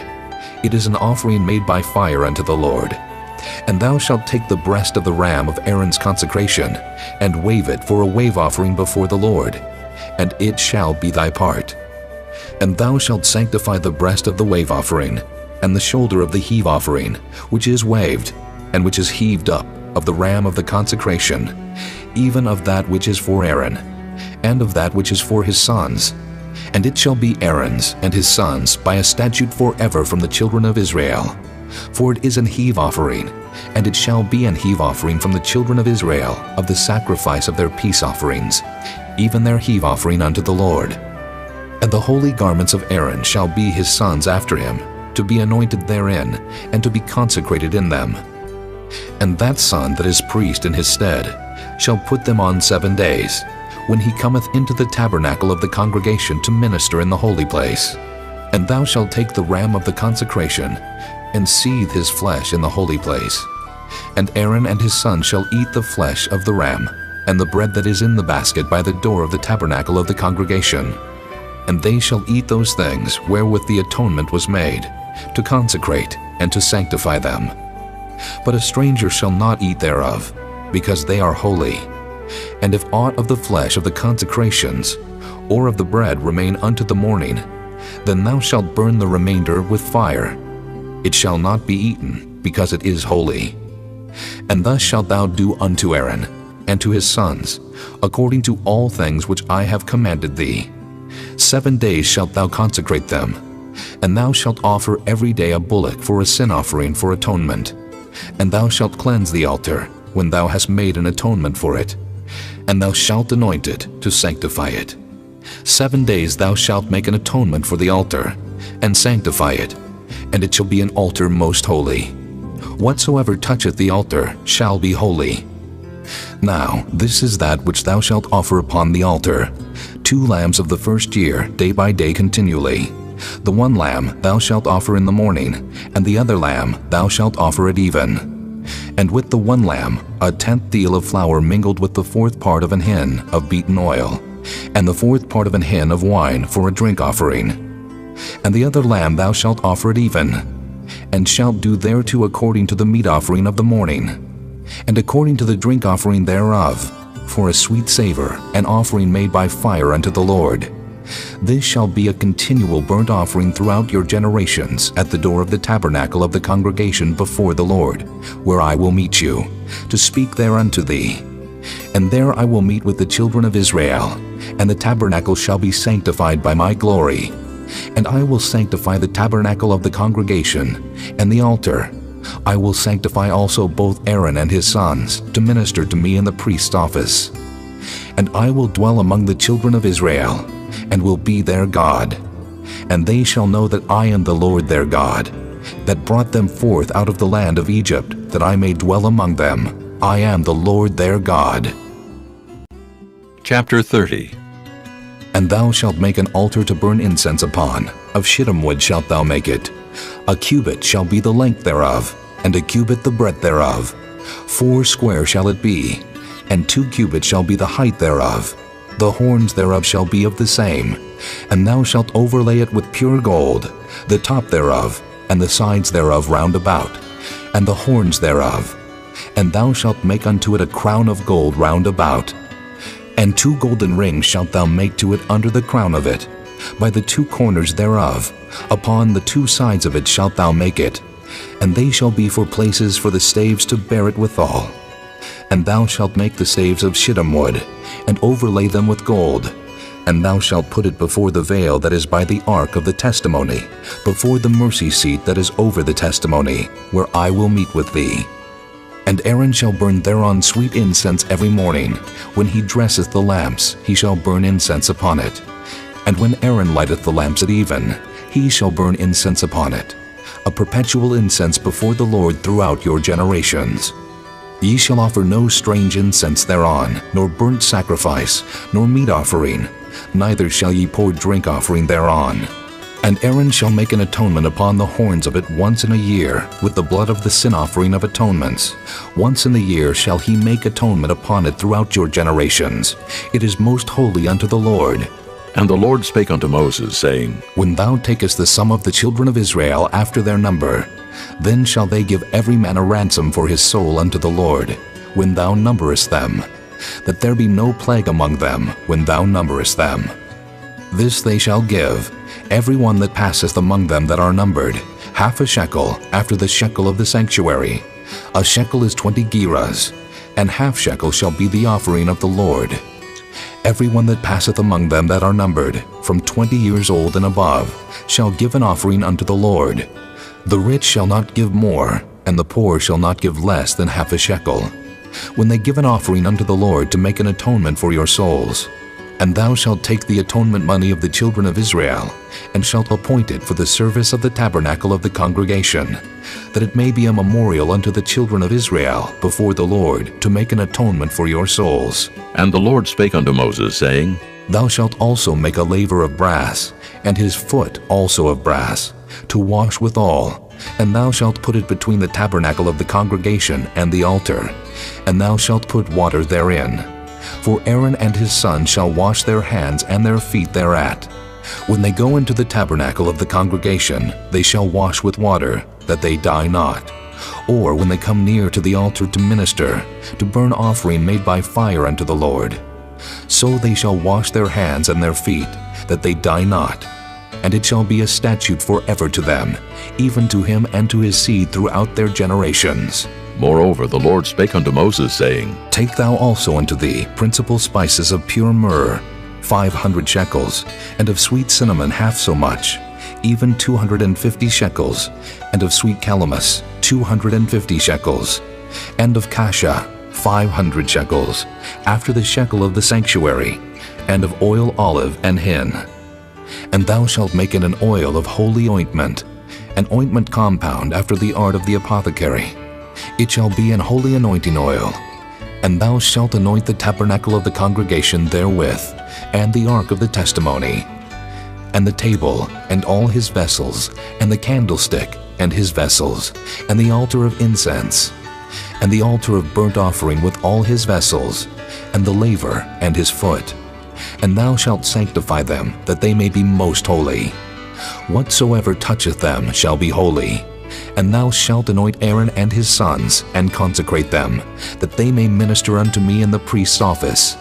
And thou shalt speak unto the children of Israel, saying, This shall be an holy anointing oil unto me throughout your generations.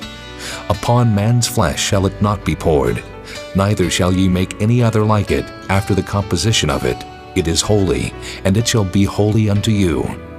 Whosoever compoundeth any like it, or whosoever putteth any of it upon a stranger, shall even be cut off from his people. And the Lord said unto Moses, Take unto thee sweet spices, stacte, and onycha, and galbanum. These sweet spices with pure frankincense, of each shall there be a like weight. And thou shalt make it a perfume, a confection after the art of the apothecary, tempered together, pure and holy. And thou shalt beat some of it very small, and put of it before the testimony in the tabernacle of the congregation, where I will meet with thee. It shall be unto you most holy. And as for the perfume which thou shalt make, ye shall not make to yourselves according to the composition thereof. It shall be unto thee holy for the Lord. Whosoever shall make like unto that, to smell thereto, shall even be cut off from his people. Chapter 31. And the Lord spake unto Moses, saying, See, I have called by name Bezaleel, the son of Uri, the son of Hur of the tribe of Judah, and I have filled him with the Spirit of God, in wisdom, and in understanding, and in knowledge, and in all manner of workmanship, to devise cunning works, to work in gold, and in silver, and in brass, and in cutting of stones to set them, and in carving of timber, to work in all manner of workmanship. And I, behold, I have given with him Aholiab, the son of Ahisamach, of the tribe of Dan, And in the hearts of all that are wise-hearted I have put wisdom, that they may make all that I have commanded thee. The tabernacle of the congregation, and the ark of the testimony, and the mercy seat that is thereupon, and all the furniture of the tabernacle, and the table, and his furniture, and the pure candlestick with all his furniture, and the altar of incense, and the altar of burnt offering with all his furniture, and the laver and his foot, and the cloths of service, and the holy garments for Aaron the priest, and the garments of his sons to minister in the priest's office, and the anointing oil, and sweet incense for the holy place, according to all that I have commanded thee, shall they do. And the Lord spake unto Moses, saying, Speak thou also unto the children of Israel, saying, Verily, my Sabbaths ye shall keep, for it is a sign between me and you throughout your generations, that ye may know that I am the Lord that doth sanctify you. Ye shall keep the Sabbath therefore, for it is holy unto you. Every one that defileth it shall surely be put to death. For whosoever doeth any work therein, that soul shall be cut off from among his people. 6 days may work be done, but in the 7th is the Sabbath of rest, holy to the Lord. Whosoever doeth any work in the Sabbath day, he shall surely be put to death. Wherefore the children of Israel shall keep the Sabbath, to observe the Sabbath throughout their generations for a perpetual covenant. It is a sign between me and the children of Israel forever. For in 6 days the Lord made heaven and earth, and on the 7th day he rested and was refreshed. And he gave unto Moses, when he had made an end of communing with him upon Mount Sinai, 2 tables of testimony, tables of stone, written with the finger of God. Chapter 32. And when the people saw that Moses delayed to come down out of the mount, the people gathered themselves together unto Aaron, and said unto him, Up, make us gods, which shall go before us. For as for this Moses, the man that brought us up out of the land of Egypt, we wot not what has become of him. And Aaron said unto them, Break off the golden earrings, which are in the ears of your wives, of your sons, and of your daughters, and bring them unto me. And all the people brake off the golden earrings which were in their ears, and brought them unto Aaron. And he received them at their hand, and fashioned it with a graving tool, after he had made it a molten calf. And they said, These be thy gods, O Israel, which brought thee up out of the land of Egypt. And when Aaron saw it, he built an altar before it, and Aaron made proclamation and said, Tomorrow is a feast to the Lord. And they rose up early on the morrow, and offered burnt offerings, and brought peace offerings. And the people sat down to eat and to drink, and rose up to play. And the Lord said unto Moses, Go, get thee down, for thy people which thou broughtest out of the land of Egypt have corrupted themselves. They have turned aside quickly out of the way which I commanded them. They have made them a molten calf, and have worshipped it, and have sacrificed thereunto, and said, These be thy gods, O Israel, which have brought thee up out of the land of Egypt. And the Lord said unto Moses, I have seen this people, and, behold, it is a stiff-necked people. Now therefore let me alone, that my wrath may wax hot against them, and that I may consume them, and I will make of thee a great nation. And Moses besought the Lord his God, and said, Lord, why doth thy wrath wax hot against thy people, which thou hast brought forth out of the land of Egypt with great power, and with a mighty hand? Wherefore should the Egyptians speak, and say, For mischief did he bring them out to slay them in the mountains, and to consume them from the face of the earth? Turn from thy fierce wrath, and repent of this evil against thy people. Remember Abraham, Isaac, and Israel, thy servants, to whom thou swearest by thine own self, and saidst unto them, I will multiply your seed as the stars of heaven, and all this land that I have spoken of will I give unto your seed, and they shall inherit it forever. And the Lord repented of the evil which he thought to do unto his people. And Moses turned, and went down from the mount, and the 2 tables of the testimony were in his hand. The tables were written on both their sides, on the one side and on the other were they written. And the tables were the work of God, and the writing was the writing of God, graven upon the tables. And when Joshua heard the noise of the people as they shouted, he said unto Moses, There is a noise of war in the camp. And he said, It is not the voice of them that shout for mastery, neither is it the voice of them that cry for being overcome, but the noise of them that sing do I hear. And it came to pass, as soon as he came nigh unto the camp, that he saw the calf and the dancing. And Moses' anger waxed hot, and he cast the tables out of his hands, and brake them beneath the mount. And he took the calf which they had made, and burnt it in the fire, and ground it to powder, and strawed it upon the water, and made the children of Israel drink of it. And Moses said unto Aaron, What did this people unto thee, that thou hast brought so great a sin upon them? And Aaron said, Let not the anger of my lord wax hot. Thou knowest the people, that they are set on mischief. For they said unto me, Make us gods which shall go before us. For as for this Moses, the man that brought us up out of the land of Egypt, we wot not what is become of him. And I said unto them, Whosoever hath any gold, let them break it off. So they gave it me. Then I cast it into the fire, and there came out this calf. And when Moses saw that the people were naked, for Aaron had made them naked unto their shame among their enemies, then Moses stood in the gate of the camp, and said, Who is on the Lord's side? Let him come unto me. And all the sons of Levi gathered themselves together unto him. And he said unto them, Thus saith the Lord God of Israel, Put every man his sword by his side, and go in and out from gate to gate throughout the camp, and slay every man his brother, and every man his companion, and every man his neighbor. And the children of Levi did according to the word of Moses. And there fell of the people that day about 3,000 men. For Moses had said, Consecrate yourselves today to the Lord, even every man upon his son, and upon his brother, that he may bestow upon you a blessing this day. And it came to pass on the morrow, that Moses said unto the people, Ye have sinned a great sin. And now I will go up unto the Lord. Peradventure I shall make an atonement for your sin. And Moses returned unto the Lord, and said, Oh, this people have sinned a great sin, and have made them gods of gold.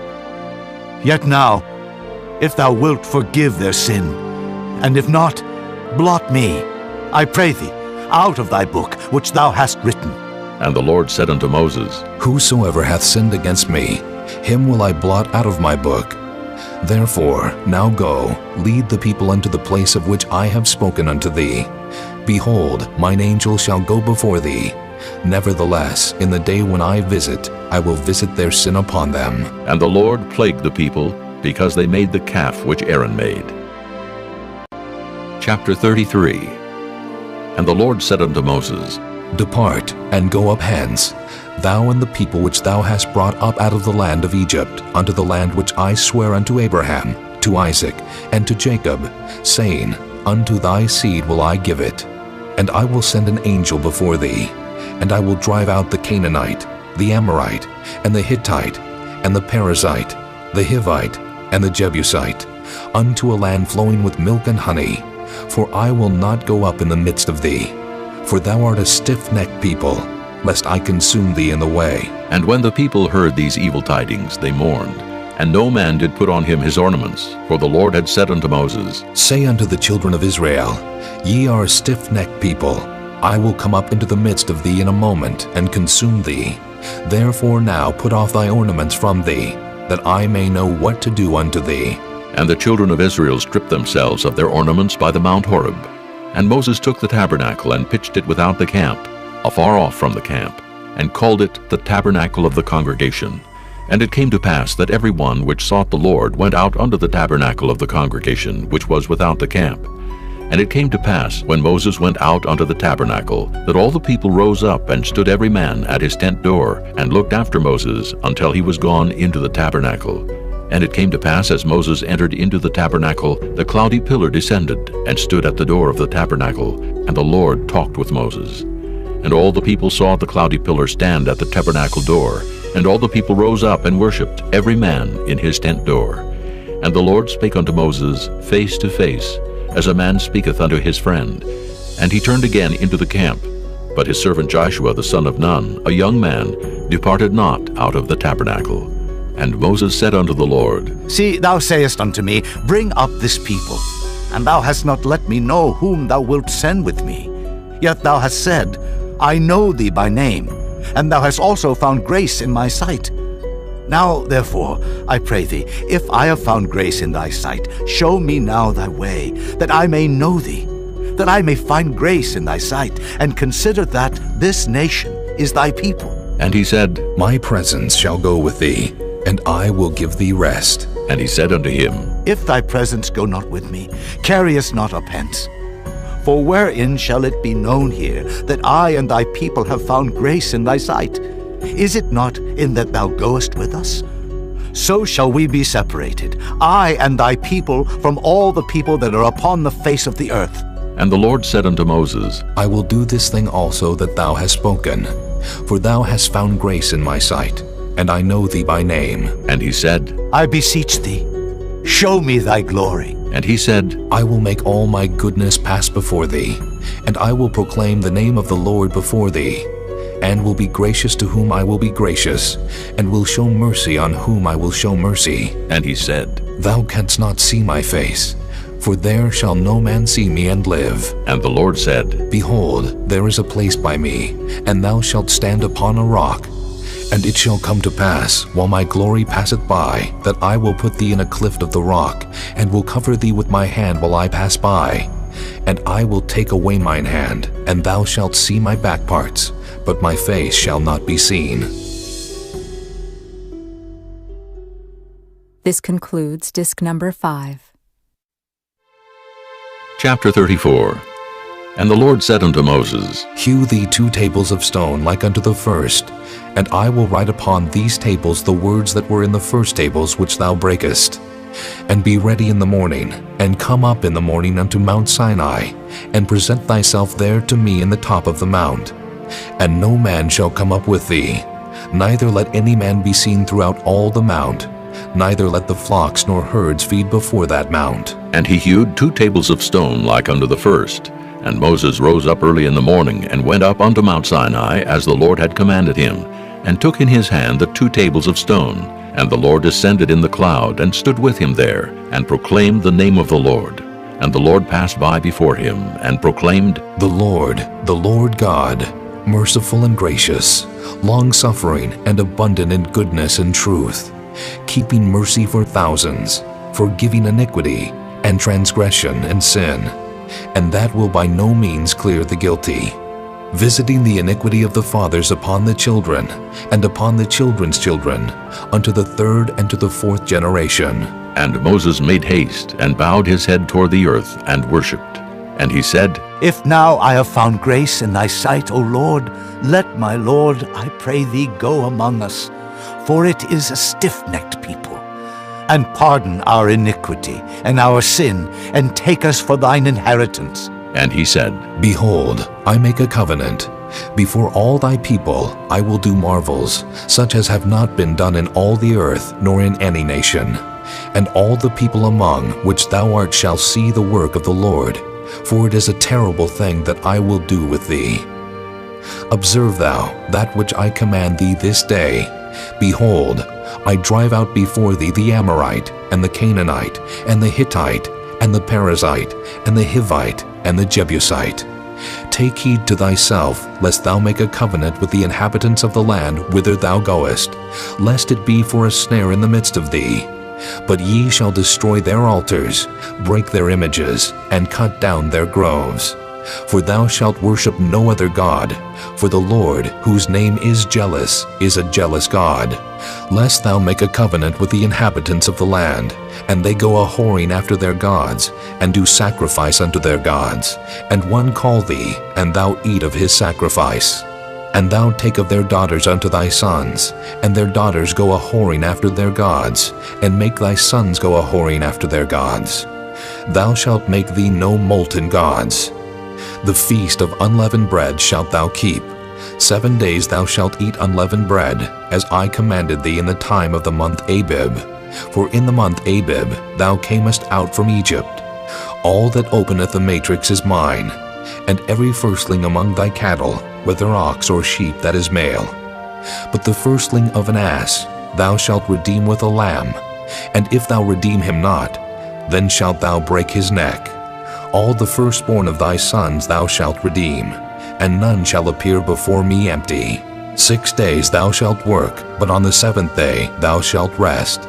In earing time and in harvest thou shalt rest. And thou shalt observe the feast of weeks, of the firstfruits of wheat harvest, and the feast of ingathering at the year's end. Thrice in the year shall all your men children appear before the Lord God, the God of Israel. For I will cast out the nations before thee, and enlarge thy borders. Neither shall any man desire thy land when thou shalt go up to appear before the Lord thy God thrice in the year. Thou shalt not offer the blood of my sacrifice with leaven, neither shall the sacrifice of the feast of the Passover be left unto the morning. The first of the firstfruits of thy land thou shalt bring unto the house of the Lord thy God. Thou shalt not see the kid in his mother's milk. And the Lord said unto Moses, Write thou these words, for after the tenor of these words I have made a covenant with thee and with Israel. And he was there with the Lord 40 days and 40 nights. He did neither eat bread nor drink water, and he wrote upon the tables the words of the covenant, the 10 commandments. And it came to pass, when Moses came down from Mount Sinai with the 2 tables of testimony in Moses' hand, when he came down from the mount, that Moses wist not that the skin of his face shone while he talked with him. And when Aaron and all the children of Israel saw Moses, behold, the skin of his face shone, and they were afraid to come nigh him. And Moses called unto them, and Aaron and all the rulers of the congregation returned unto him, and Moses talked with them. And afterward all the children of Israel came nigh, and he gave them in commandment all that the Lord had spoken with him in Mount Sinai. Until Moses had done speaking with them, he put a veil on his face. But when Moses went in before the Lord to speak with him, he took the veil off until he came out. And he came out and spake unto the children of Israel that which he was commanded. And the children of Israel saw the face of Moses, that the skin of Moses' face shone. And Moses put the veil upon his face again, until he went in to speak with him. Chapter 35. And Moses gathered all the congregation of the children of Israel together, and said unto them, These are the words which the Lord hath commanded, that ye should do them.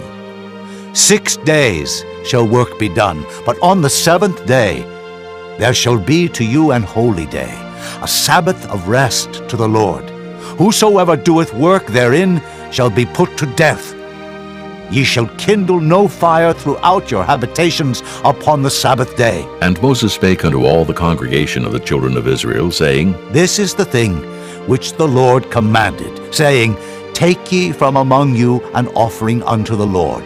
Whosoever is of a willing heart, let him bring it, an offering of the Lord, gold and silver and brass and blue and purple and scarlet and fine linen and goat's hair and ram's skins dyed red and badger's skins and shittim wood and oil for the light and spices for anointing oil and for the sweet incense and onyx stones and stones to be set for the ephod and for the breastplate.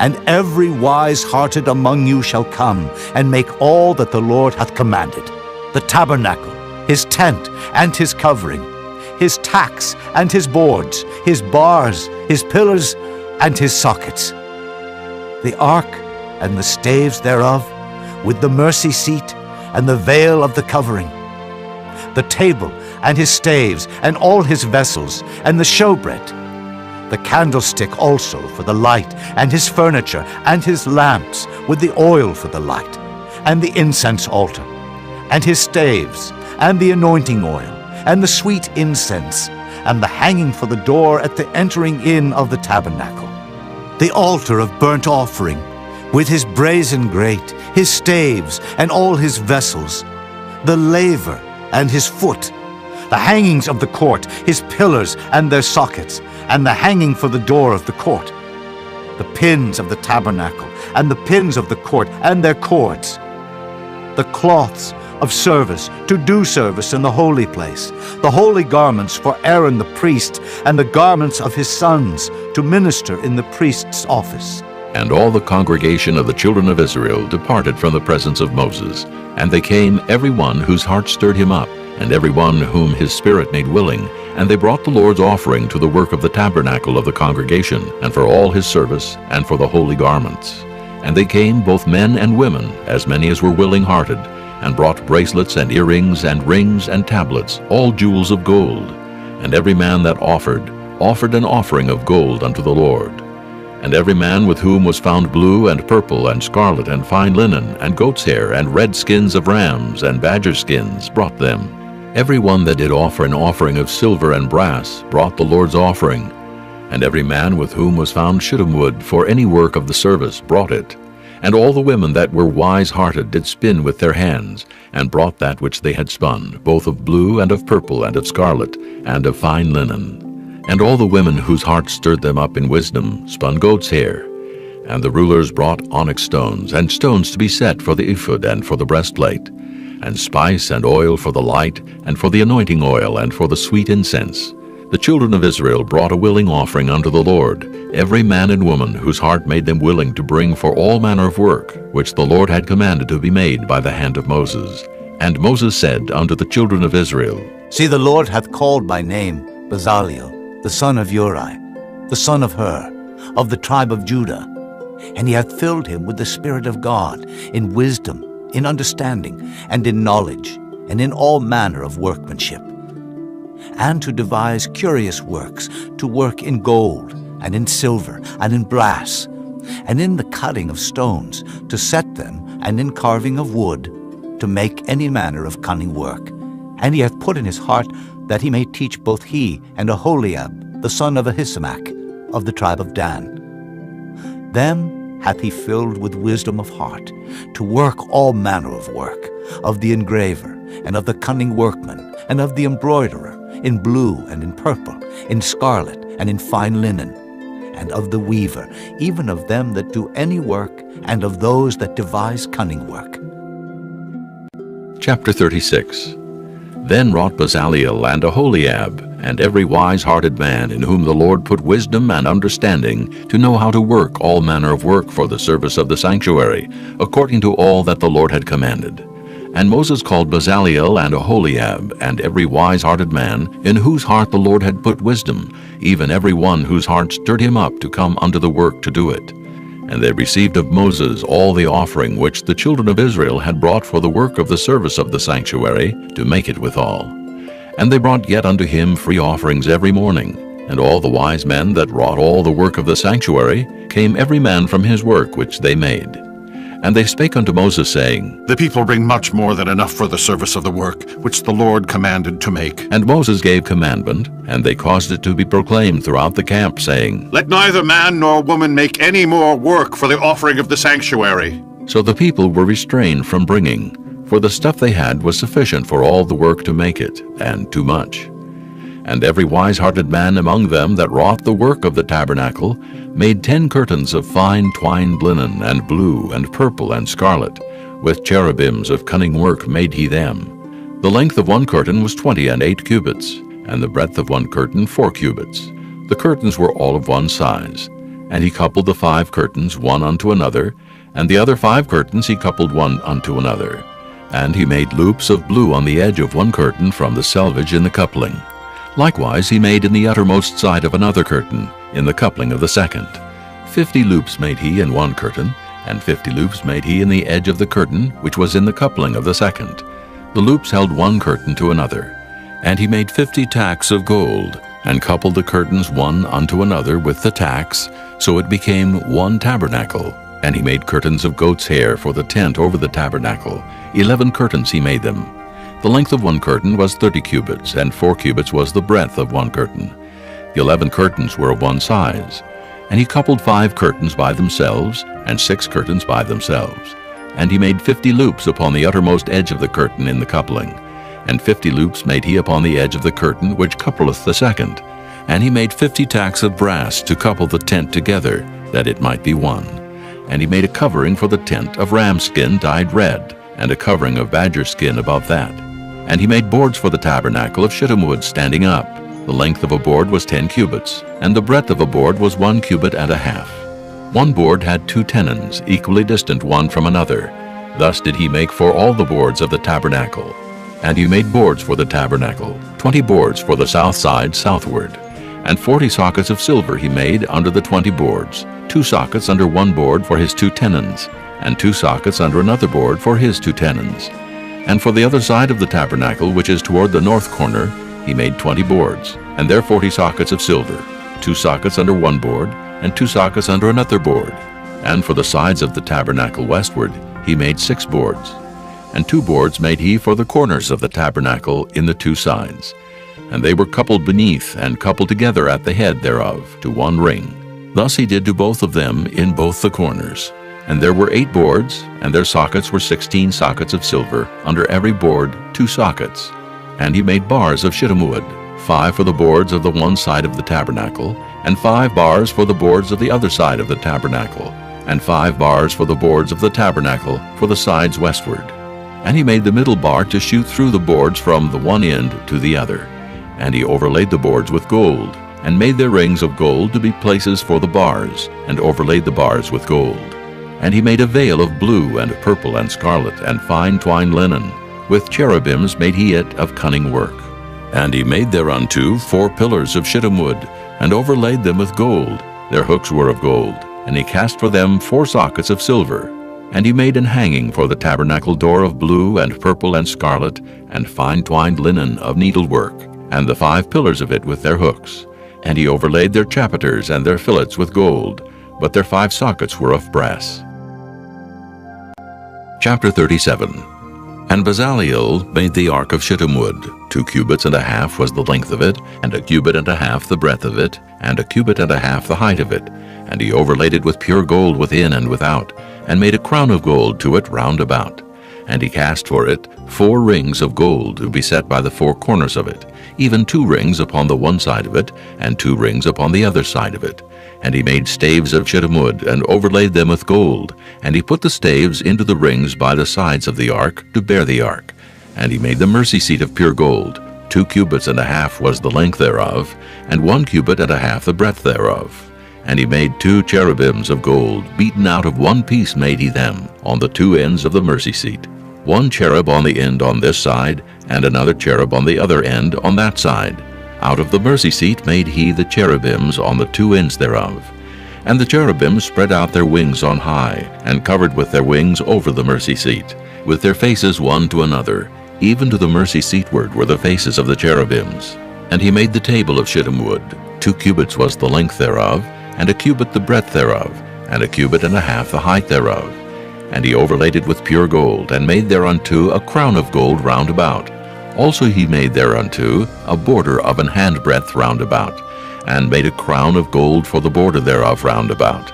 And he cast for it 4 rings of gold, and put the rings upon the 4 corners that were in the 4 feet thereof. Over against the border were the rings, the places for the staves to bear the table. And he made the staves of shittim wood, and overlaid them with gold to bear the table. And he made the vessels which were upon the table, his dishes, and his spoons, and his bowls, and his covers to cover withal, of pure gold. And he made the candlestick of pure gold, of beaten work made he the candlestick. His shaft and his branch, his bowls, his knops, and his flowers were of the same, and 6 branches going out of the sides thereof, 3 branches of the candlestick out of the one side thereof, and 3 branches of the candlestick out of the other side thereof. 3 bowls made after the fashion of almonds in one branch, a knop and a flower, and 3 bowls made like almonds in another branch, a knop and a flower. So throughout the 6 branches going out of the candlestick. And in the candlestick were 4 bowls made like almonds, his knops and his flowers, and a knop under 2 branches of the same, and a knop under 2 branches of the same, and a knop under 2 branches of the same, according to the 6 branches going out of it. Their knops and their branches were of the same. All of it was one beaten work of pure gold. And he made his 7 lamps and his snuffers, and his snuff dishes of pure gold. Of a talent of pure gold made he it, and all the vessels thereof. And he made the incense altar of shittim wood. The length of it was 1 cubit, and the breadth of it 1 cubit. It was 4 square, and 2 cubits was the height of it. The horns thereof were of the same. And he overlaid it with pure gold, both the top of it, and the sides thereof round about, and the horns of it. Also he made unto it a crown of gold round about. And he made 2 rings of gold for it under the crown thereof, by the 2 corners of it upon the 2 sides thereof, to be places for the staves to bear it withal. And he made the staves of shittim wood, and overlaid them with gold. And he made the holy anointing oil, and the pure incense of sweet spices, according to the work of the apothecary. Chapter 38. And he made the altar of burnt offering of shittim wood. 5 cubits was the length thereof, and 5 cubits the breadth thereof. It was 4 square, and 3 cubits the height thereof. And he made the horns thereof on the four corners of it. The horns thereof were of the same, and he overlaid it with brass.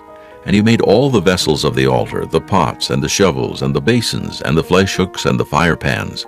All the vessels thereof made he of brass.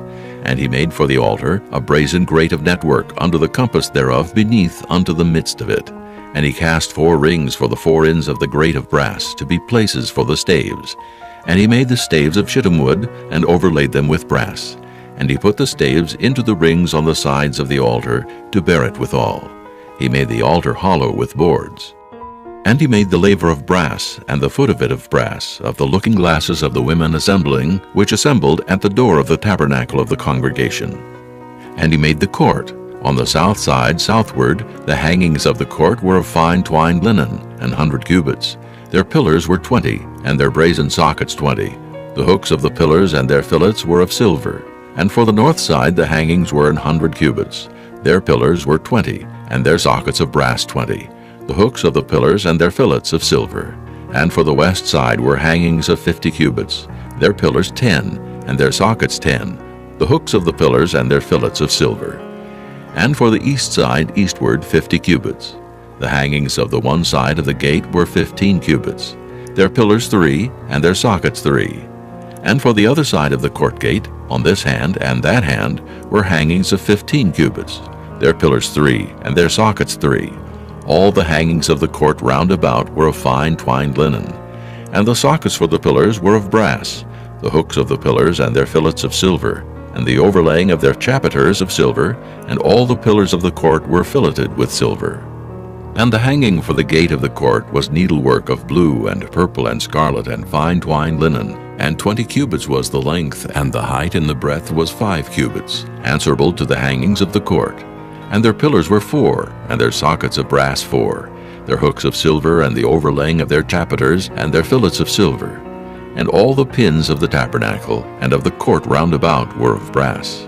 This is the sum of the tabernacle, even of the tabernacle of testimony, as it was counted according to the commandment of Moses for the service of the Levites, by the hand of Ithamar, son to Aaron the priest. And Bezaleel, the son of Uri, the son of Hur, of the tribe of Judah, made all that the Lord commanded Moses. And with him was Aholiab, son of Ahishamach, of the tribe of Dan, an engraver, and a cunning workman, and an embroiderer in blue and in purple, and in scarlet and fine linen. All the gold that was occupied for the work in all the work of the holy place, even the gold of the offering, was 29 talents, and 730 shekels, after the shekel of the sanctuary. And the silver of them that were numbered of the congregation was 100 talents, and 1,760 shekels, after the shekel of the sanctuary. A beka for every man, that is, half a shekel after the shekel of the sanctuary, for every one that went to be numbered from 20 years old and upward, for 600,000 and 3,550 men. And of the 100 talents of silver were cast the sockets of the sanctuary, and the sockets of the veil, 100 sockets of the 100 talents, a talent for a socket. And of the 1,775 shekels he made hooks for the pillars, and overlaid their chapiters, and filleted them. And the brass of the offering was 70 talents, and 2,400 shekels, and therewith he made the sockets to the door of the tabernacle of the congregation, and the brazen altar, and the brazen grate for it, and all the vessels of the altar, and the sockets of the court round about, and the sockets of the court gate, and all the pins of the tabernacle, and all the pins of the court round about.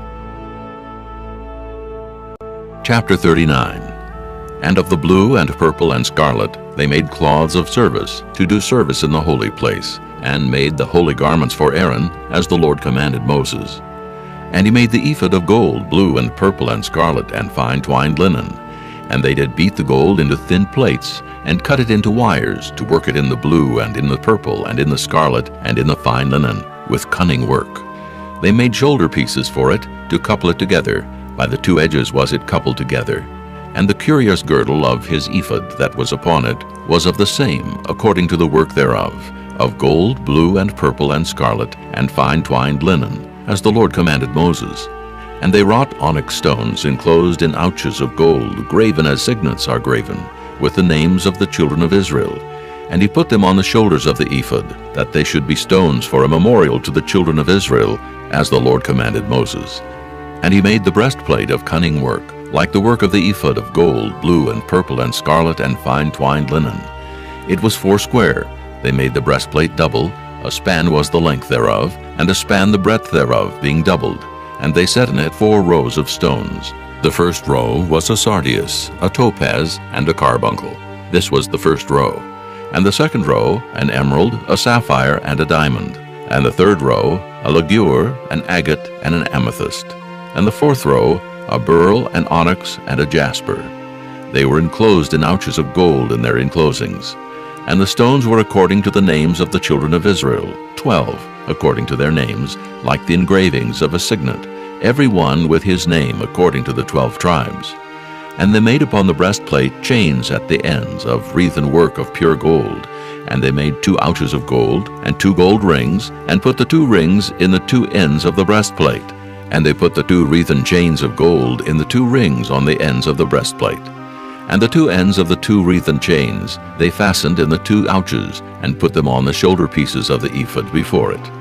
And they made 2 rings of gold, and put them on the 2 ends of the breastplate, upon the border of it, which was on the side of the ephod inward.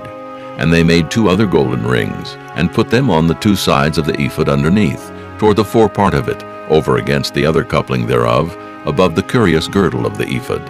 And they did bind the breastplate by his rings unto the rings of the ephod with a lace of blue, that it might be above the curious girdle of the ephod, and that the breastplate might not be loosed from the ephod, as the Lord commanded Moses.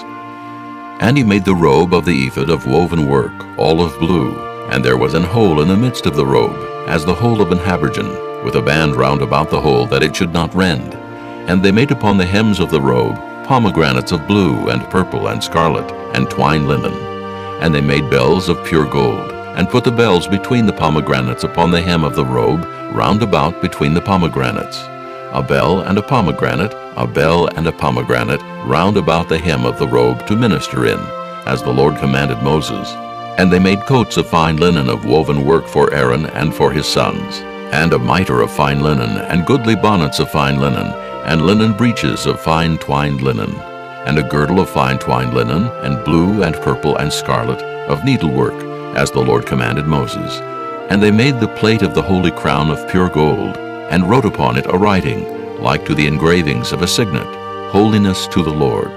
And they tied unto it a lace of blue, to fasten it on high upon the mitre, as the Lord commanded Moses. Thus was all the work of the tabernacle of the tent of the congregation finished. And the children of Israel did according to all that the Lord commanded Moses, so did they.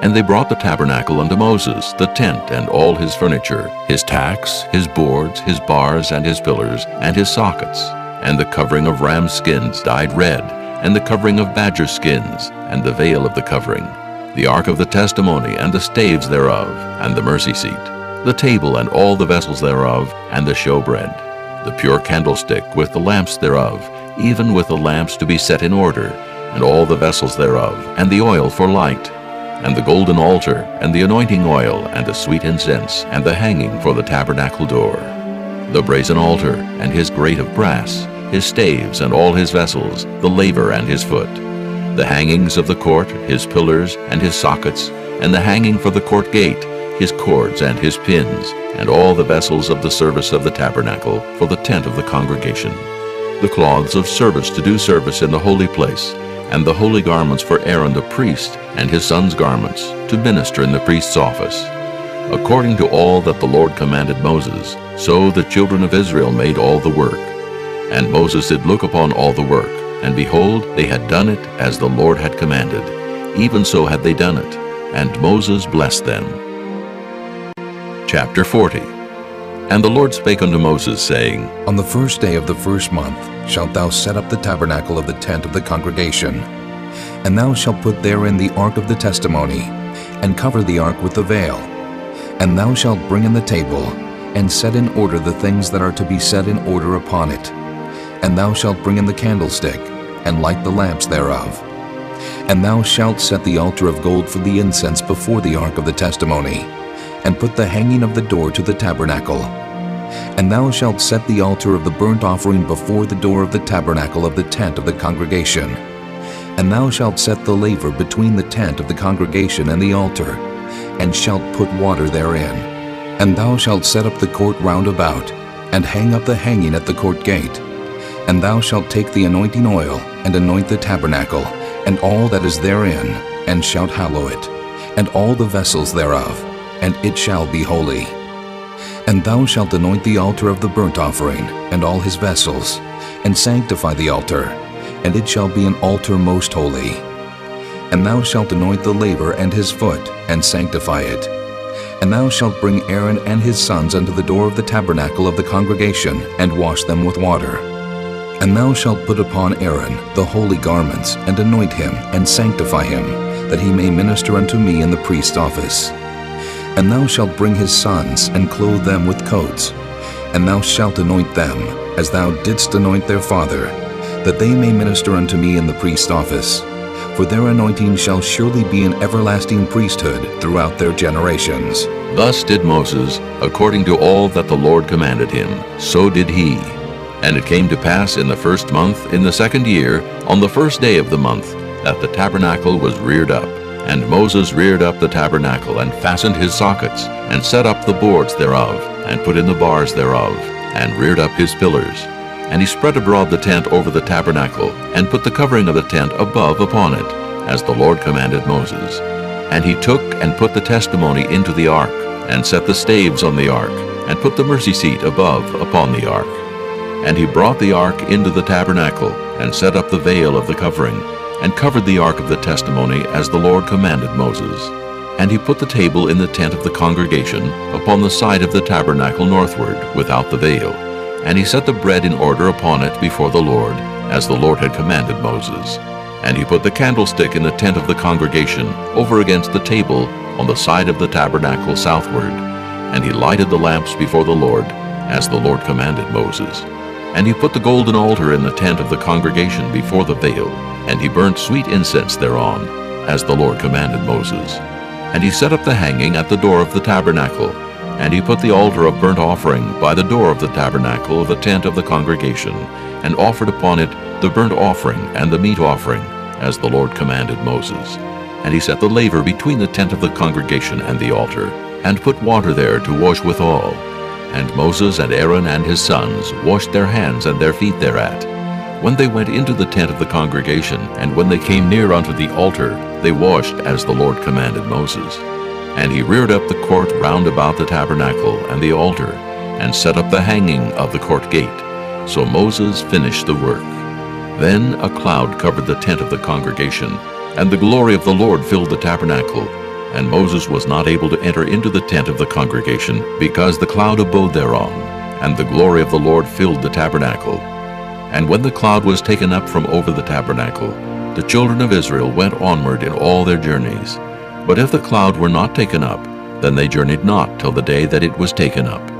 For the cloud of the Lord was upon the tabernacle by day, and fire was on it by night, in the sight of all the house of Israel throughout all their journeys.